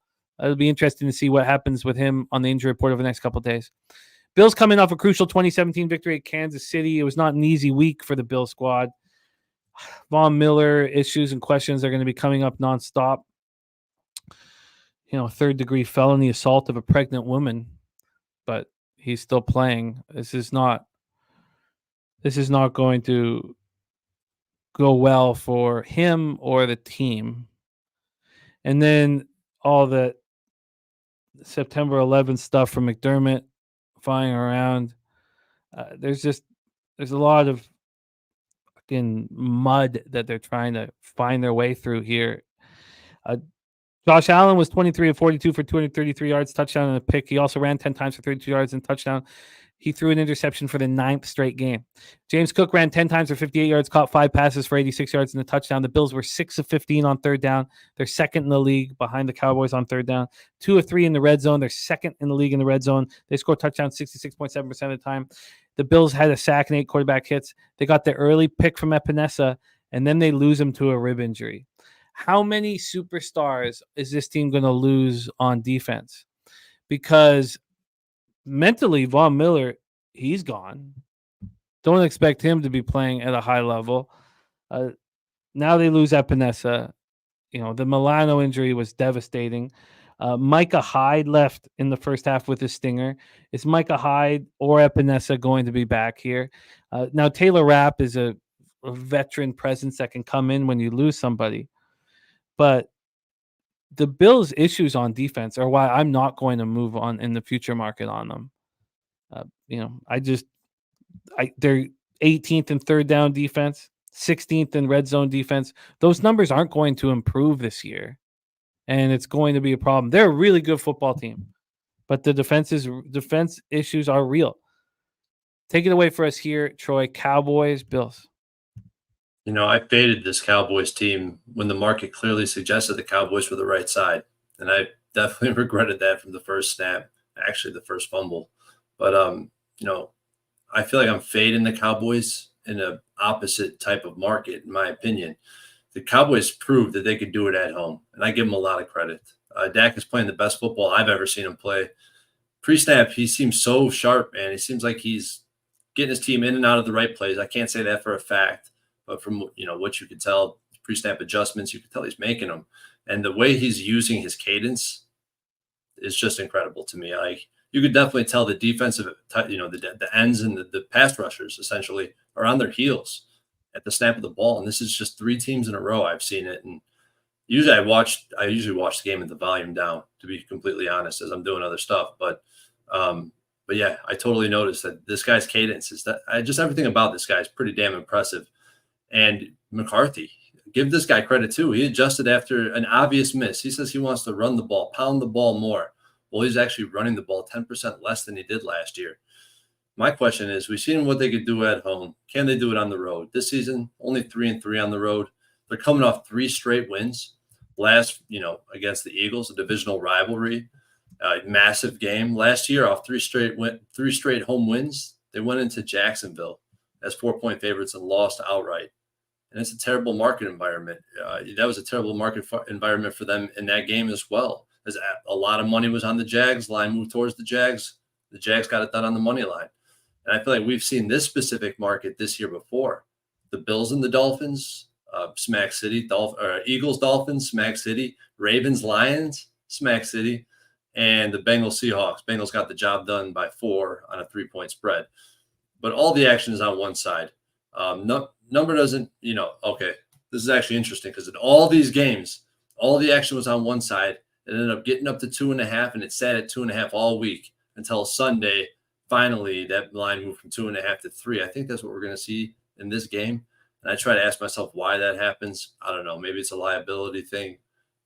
They're giving the pros a 2.5. The public comes aping in. They're going to be taking the Cowboys, so they'll give them a 3, I guess. It's really hard to understand that market. But in my opinion, I talked about the 3 M's earlier with the Lions. They have all 3. They have the motivation, the matchup, and the market. In this game, I think we get 2 out of 3. I think we have the motivation and the market. And to me, those are the 2 more important variables because the matchup, yeah, I could see some good things. You could paint a good picture as good as you can. But at the end of the day, the Cowboys have been the much better team overall, just up and down. I do have faith in Josh Allen. I do think that they're going to be fighting tooth and nail to stay alive. I expect them to win the game. I already posted this play. I got the Bills minus 2.5. I think it's strong. 2.5 home favorite. Cowboys looking as incredible as they have. Power ranked probably second in the market at most places. Line moving in their direction. The database says it's a 9-3 spot. So I definitely like this 2.5 spread with the Bills. As long as it don't go the other way, 2.5 or 3, it's a beautiful thing. So they have Epinesa and Micah Hyde is week to week. That came out today. So you take a defense, and look, I'm not trying to get on Dallas here. And my plan initially was to be on the Bills. But you take a defense that's very good, and you take away Trey White. You take away Milano. Then you take away AJ Epinesa. You take away Micah Hyde. And then, Von Miller, who, if Epinesa is out of the pass rush rotation, is absolutely key. So you have Taylor Rapp replacing Hyde at safety. And, he's already filled in for Hyde and Poyer and looked good. Can you take all those players off of defense against the Dallas Cowboys? I don't know if you can. Yeah, everything is hard, it's hard to explain. I'm putting a lot of my eggs in just the market in general. Why are we sitting at 2.5? I just asked Birdie what he has the spread at because I had this as a straight pick. The Cowboys' favorite. This should be a straight pick 'em. 110 each way on the money line. And to see a 2.5, the market moving their way, and I do think this ends up getting a 3. This is very similar to what we've seen in those markets that I talked about that all ended up landing at 3 after sitting at 2.5 for most of the week. Well, what if Markel just nailed it? How is this game? Who's going to stop who? What about the over? The weather now, it is 60-mile-per-hour winds, but it's not cold. That's a big deal that it's not cold. Who's going to stop? I mean, the Cowboys are going to get theirs. I mean, the Chiefs' offense is pedestrian. So let's not put that Bills-Chiefs game into our heads. Let's look more at the Bills-Eagles game. That's the example. So I think Markel nailed it. What do you think of the over in this spot? Because the Cowboys are going to get theirs. Yeah, I would agree with the overlook. But I just think, off these, they're just rattling off blowout win, all at the house. They go on the road. It's time for a dead spot, man. It's time for a flat spot. Has this moved? What's going on with this total? I really haven't dug into this total. If there weren't 4 superstars missing from the Bills defense and one whose head's not in it, they said they might get DeQuan Jones back, and that would help a lot. All right. We most definitely do realize the game is in Buffalo, Doug. That's why we're talking about take away home field and it's a pick 'em, and the Bills are 2.5-point favorites. Okay, I'm moving on the over. Let's just look at the cash flow one more time on it here. God, it's a lot of money on the over, but at least the market's moving. God, okay. All right. Let's roll on. Birdie says Dallas has a perception in this spot. If you like Dallas, bet the over. If you like Bills, bet the under. Game script is if Dallas competes over. Otherwise, it's an under, and Cowboys choke again. All right. AOD in the house. Much love. Great to see you. Okay, I'm moving on overs in this. I think this is like the Bills-Eagles game, not like the Bills-Chiefs game. All right, let's roll on. Next up for us, and Brent Cook said I didn't know that many were out for the D on Buffalo. We're going to find out more, as we season goes on, or sorry, the week goes on. But those Trey Day White being out and Matt Milano being out, they've been out for a long time. So the defense has gotten a little more comfortable with it. But now if Epenesa's out and Micah Hyde's out, and then they've had a lot of practice with Micah Hyde out too. But I mean, it's a lot on it. Blue Number says sleep on it under looks good. That's fun. Blue Number, look, we don't have to agree. It's fun to be on the other side. We don't have to agree. Londo leaning towards the under. You're leaning towards the under. Good luck and get that cash. Let's move on to the Sunday nighter, 8:20 p.m. Eastern. Baltimore Ravens 10-3, 5-1 on the road. Jacksonville Jaguars 8-5, 3-4 at home. We're at Highmark Stadium in Orchard Park, New York. 59 Fahrenheit, light rain, 16 mile per hour winds. Now, this was the spot that I wanted to bet the under, immediately. And I didn't. And I'm happy I didn't. It went from 44 to 43. And I was like, oh, God, got to get in on this under. And I was like, just take a breath, And then it shoots back up to 44. So this was 44 as a pick 'em this morning. And then today around 1 p.m., and I watched it happen, there was a 12-cent move on the under at 44. And the other books are hanging in the 43. So, I haven't moved on it yet. Let's go into the side here for our Sunday nighter. This is our live stream.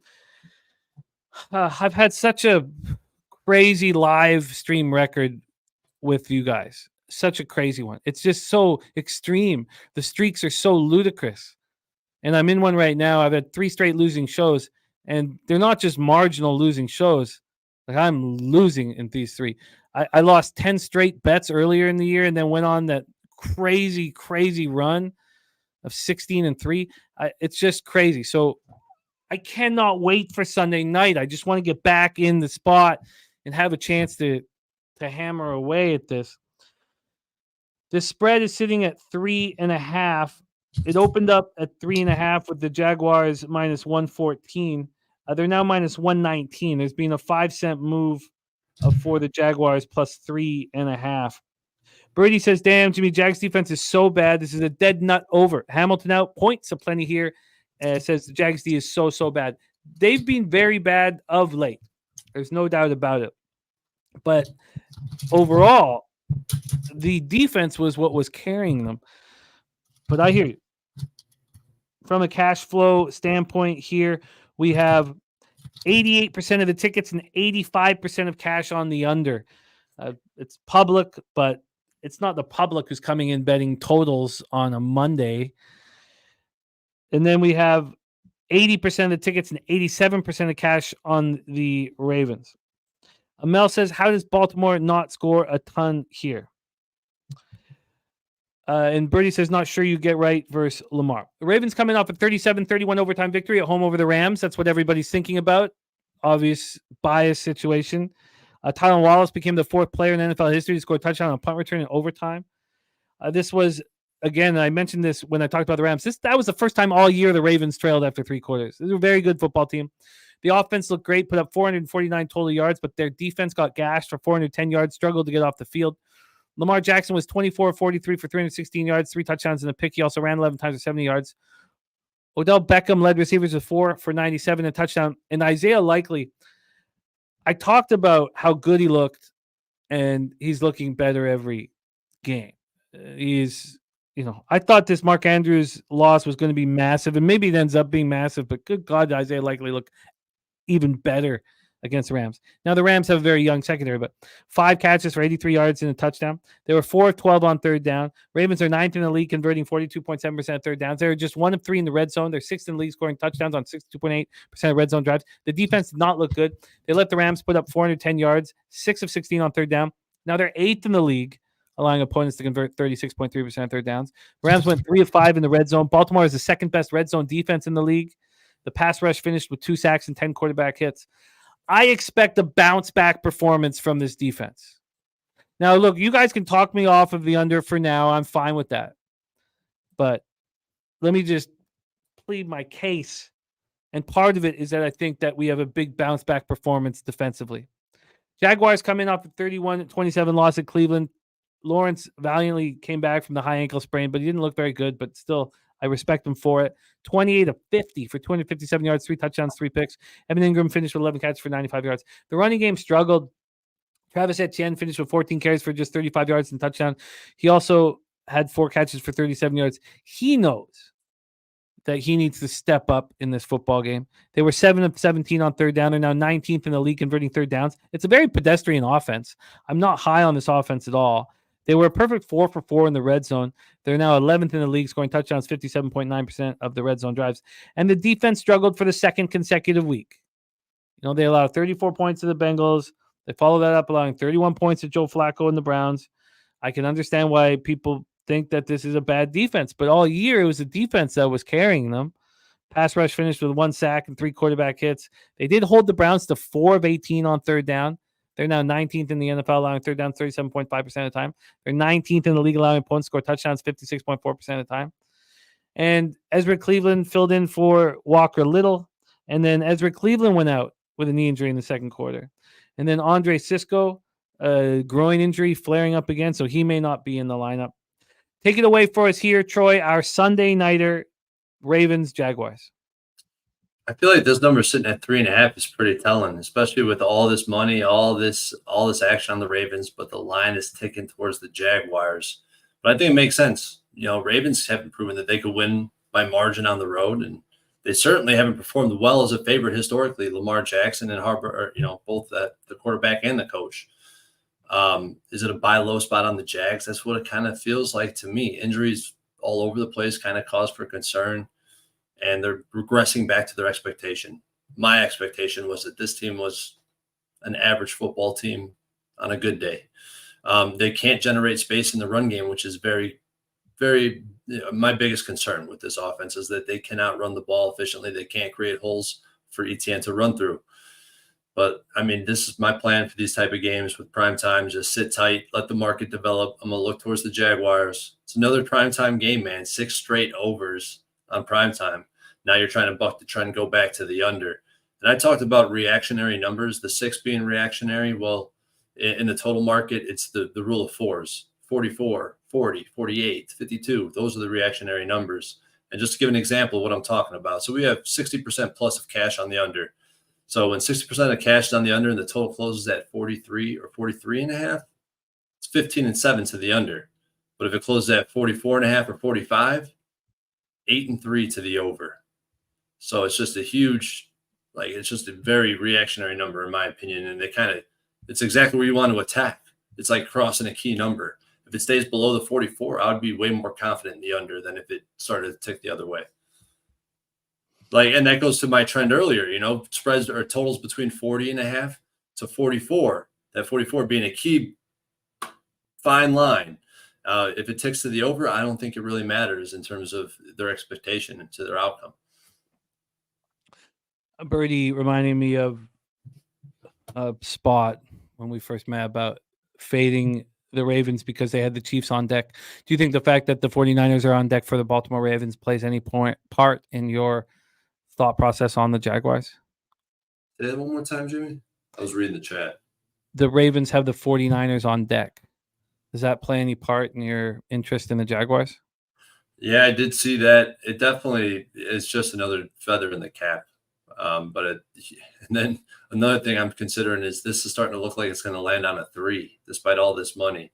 Now the trend is much better with all the money in the market moving the other way for the home team, but this is the bear spot last week. What is it again? I talked about it last week. I got it right here. It's now the road team is 8-3 ATS with this market if you add in last week's game. So, and that's a trend that I can't explain, and that definitely drops down. I mean, there's only 2 examples, and it's a 2-1. The 2 wins for the home team is when all the money's on the other side. So, but it's only a 2-game sample, 2-0. Did you get that though, Jimmy? When the 2 wins ATS are when all the cash is on the one side, the market's moving the other way. But it's only 2 games, so I didn't want to really touch on it too strong. But I think it's definitely interesting. Very, very interesting. I'm going to wait. I want the under, but I think the market will be telling. And right now we have a ton of money and tickets on the under, and we saw it jump back up. So I will wait.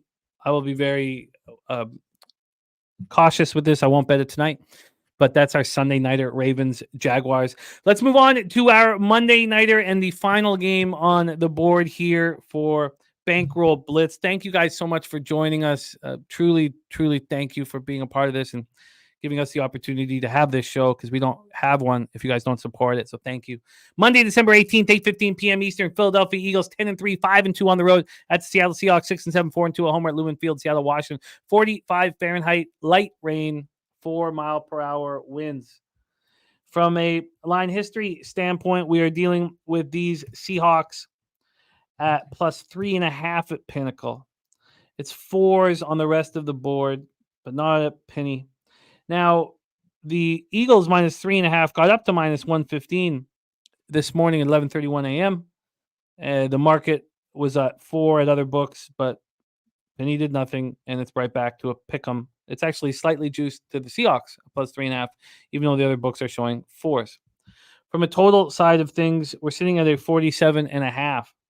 So open up 47.5. There's been absolutely no movement whatsoever on it. Go to the cash flow then for this one. We have 71% of the tickets and 88% of the cash on the Eagles. Interesting that Pinnacle hanging the 3.5 and the other books are hanging the 4. From a total scenario, 59% of the tickets and 93% of the cash are on the over. It's a lot of money on the over. Line's not moving. Line's just sitting there where it is. Eagles coming off their second straight lopsided loss, falling 33-13 at Dallas. Jalen Hurts, A.J. Brown, Devonta Smith all lost fumbles, and the team didn't score an offensive touchdown. I mean, that's as bad as it. I imagine it's ever going to get. Your 3 best players all fumble the ball like ass clowns, and you don't get an offensive touchdown. Hurts was 18-27 for 197 yards. He also ran 5 times for 30 yards. A.J. Brown caught 9 for 94. A.J. Brown's been all over the media. He's disgruntled. He's not happy with the way the offense is being run, and he's beaking about it. Devonta Smith caught 5 for 73. DeAndre Swift had 11 carries for 39 yards, and he wasn't targeted for a pass. Only 4 Eagles were targeted for a pass. And we've all watched DeAndre Swift enough to know that he has to be a part of the passing game, doesn't he? I mean, he's not a guy that you want running between the hashes. They were 4 of 9 on third down. They're 3rd in the league on third down, converting 47.7% of opportunities. They were 0 of 1 in the red zone. They're 10th in the league, scoring touchdowns on 60.4% red zone drives. It's not their offense that's a problem. Again, the pass rush failed to dial up enough pressure. I mean, the difference between the Eagles' pass rush last year and this year is monstrous, and the pass rush just keeps getting worse. Now, they got 3 sacks, but those were the only times they hit the quarterback. And then the worst third down defense in the league got gashed by the Cowboys. The Cowboys went 9 of 16 on third down.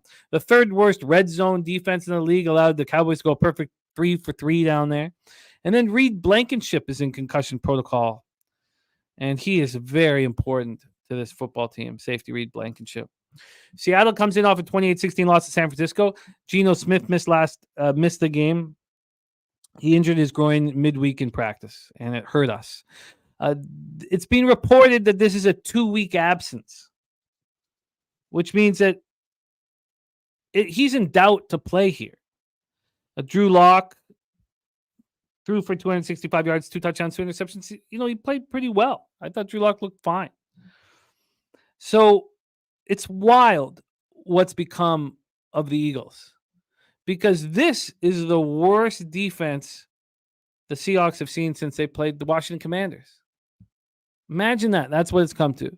The Eagles come to town and you're licking your chops going, we finally get to play a trash defense. That's crazy. Crazy. Who would have thought with that defensive line and their corners that this would be just a trash defense? Against the Niners, Lockett caught 6 for 89 yards. Metcalf caught 2 for 52 and a touchdown. Charbonnet and Kenneth Walker combined for 17 carries for 65 yards. Not good enough from their running backs. And we've been talking all year. It doesn't matter what angle you look at. Third down defense, red zone defense. Third down offense, red zone offense. The Seahawks are bad. And this game with Geno's absence hovering over it is very difficult. Take it away for us here, Troy. Eagles, Seahawks are Monday nighter. Usually I would sit here and tell you that this 3.5 on the road is a strong number, but I think the number is clearly shortening as every week passes on this Eagles team, and especially considering this market environment, it's just feeling more and more short to me. It's very similar to this the Ravens-Jaguars market, to be honest. And just as it currently sits, I can only really look towards the Seahawks. I don't know what you want me to do. But at the same time, it's like this has to be the low point in the market on the Eagles. Or is it? Or is this just who this team is at this point? Sure, not everything has broken their way over the last few games, but this team is fundamentally different than what we've seen last year at every level. Massive drop-off on all fronts on defense. They run the ball less than they did last year, and they run it less efficiently. And they don't have one running back rating in the top 50 per PFF. If you watch it, dude, these running backs, I think Swift is the worst running back between the tackles out of all of them. He goes down at first contact. I feel like he doesn't stick to his holes enough. He doesn't trust his offensive line. There's something is not right. Go back and watch the film. This guy's missing his reads, and he's getting graded out accurately. This running back is bad between the tackles. Like you said, why aren't they using him in the passing game? Like, he could be a threat offensively, just not between the tackles, or not very often between the tackles. It's hard. It's hard for me to put this Eagles team and make the adjustments that I have in my power rankings. I still think this line looks a little bit short, which makes me want to side with the bookies. Bookies are taking a stand on the Seahawks, I believe. And I think the Seahawks are probably the right side. I'm going to let this market develop before I act hastily, because I've made so much damn money with this Eagles team the past 2 years. I lost with them against the Cowboys, obviously. This is a tough game. Really tough game. I really have no side yet. I will definitely be posting about this game as the week goes on. No movement on the total is absolutely wild.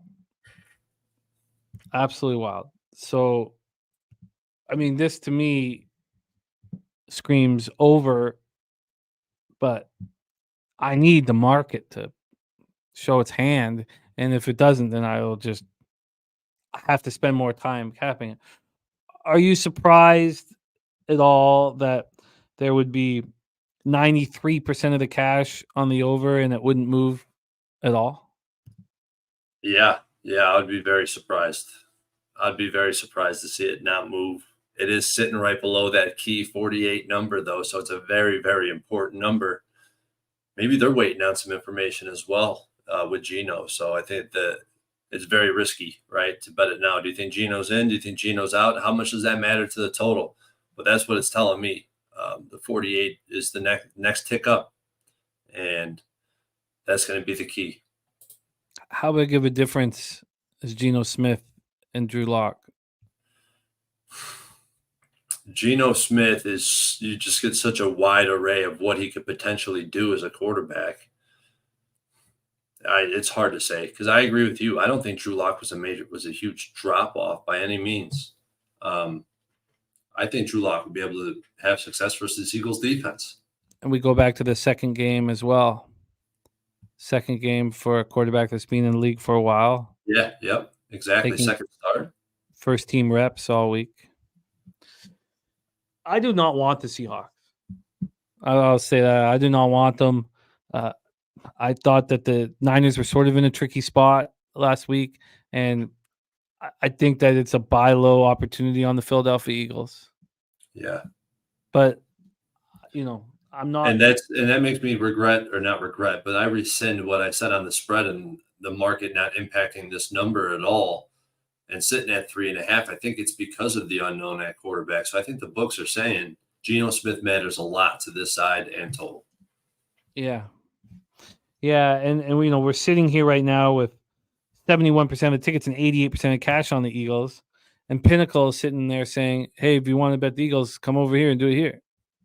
Right, because it's about to be It's about to be a 3, or maybe it's probably dropped down to a 3. I don't see it going below a 3. Oh but no, right. It's about to be a 3. So go ahead. Here's a 3.5. It's wild because the 4s are everywhere else. Let me just before we go, because right now it's 11 p.m. Eastern on Tuesday night. Is any other book offering a 3.5 here on the offshore market? And yes, Bovada is, and Bet Online. Okay, so I take that back. So I thought it was just them. So Bet Online opened this up at 4.5. That was last Tuesday. Then last Wednesday it moved to 4. It got a little juiced on Thursday, and then, of course, yesterday it moved to 3.5, and that 3.5 juice to the Eagles right now. All right, well, I guess we're gonna have to wait for the books to show their hand. Troy Torrence saying want the Eagles. Brent Cook says Seahawks are 8-1 against them. Seahawks have won the last 7. That doesn't. This is possibly the best buy low spot on the Philadelphia Eagles that you'll get, in 2023-24's football season. Yeah. All right, that is our show for today. Thank you for the kind words, Jim W. Putt, my man. Let's review all action here. Again, Troy Torrence sitting here with a 10.12% ROI is extremely impressive. That's over 283 bets with an average line of plus 143. Leading by example. I would like to join him in the black. And I'm right at that precipice. And everybody knows being there. Now, your record is different than, what's in your bankroll. And my bankroll took a huge boost a couple weeks ago. So it's not, but still 84 and 81 down 5.28 units is certainly not where I want to be at this point in the year. 8:15 p.m. for the Thursday nighter. You have Josh Yuko on Eckler over 26.5 receiving yards. And for me, if Aiden O'Connell is at quarterback, I'm going to be on the Chargers first half and full game with Easton Stick. Yeah. So we'll have to see. I'll be right there with you, brother. We'll have to see how it bangs out. Troy and Leonard Welch were both looking at the Bengals team total under 21.5 in Minnesota, Cincinnati. I've got nothing on that at this point. Troy's on the under 42 in Pittsburgh, Indianapolis, Colts. That's going against the market move from 41 to 42, and that will keep me off of the over. Then Troy is bullish on the Detroit Lions. And we're talking bullish. Lions minus 3.5, Lions minus 4, Lions first half minus 2.5, Lions double result, Lions Browns money line. And I want the over and the team total over. I do have the Lions parlayed with the Rams money line as well. Oh, yeah, good call. I didn't write that. Yeah, so Lions, Rams. And then Browns, bullish on the Browns, Troy, and I want to join you on the Browns. I think this is a good spot to fade the Bears, who have looked so good. I like it a lot. It wasn't on my radar either, really, because the Browns, just made us money last week. Buccaneers, Packers, no move at this point for us. Troy's on the Titans minus 2.5, minus 114. I'm going to bet that this evening. Then I want the Jets and the under, and I didn't realize I did. We talked it out, and I got there. The Jets are going to be very public. Makes me a little nervous. Then I want the under in the Patriots, and I'm expecting to move on that tonight. Troy's on the Giants plus 5.5. That one makes me want to run away from. And then I do not know exactly what to do with the Falcons and the Panthers because it jumps off the page to bet the Falcons with everything going on with Carolina. But And maybe the under is what I want to do, but I don't know if I move on that tonight. Commanders, Rams, we stayed off, but you are very close to moving on the Rams. Is that right, Troy? Or you got them in the money line parlay. I got them in the money line parlay. I'd say I'm close on the under in the Patriots Chiefs game as well. Very close. I want the Cards in the under in the San Francisco 49ers Arizona Cardinals game, but Birdie's right. I mean, why do I need to sit here and make a stand when the line's just moving to the over? I say I move on the Cards tonight and I wait on the under. If I see a look that it's going to start moving down, I'll hammer it. Then I want overs in the Cowboys-Bills game. I think there's going to be points. I really, really do. I want the under in the Ravens-Jacksonville Jaguars game, but you talked about the importance of the market, and I'm going to wait. Whether it goes, up to 44.5 or stays at 43.5, it's crucial. Then Philadelphia Eagles, Seattle Seahawks. I mean, we want to know about Geno, but I want the Eagles. I mean, I would love it if Geno Smith says I'm good to go and this line moves to 3.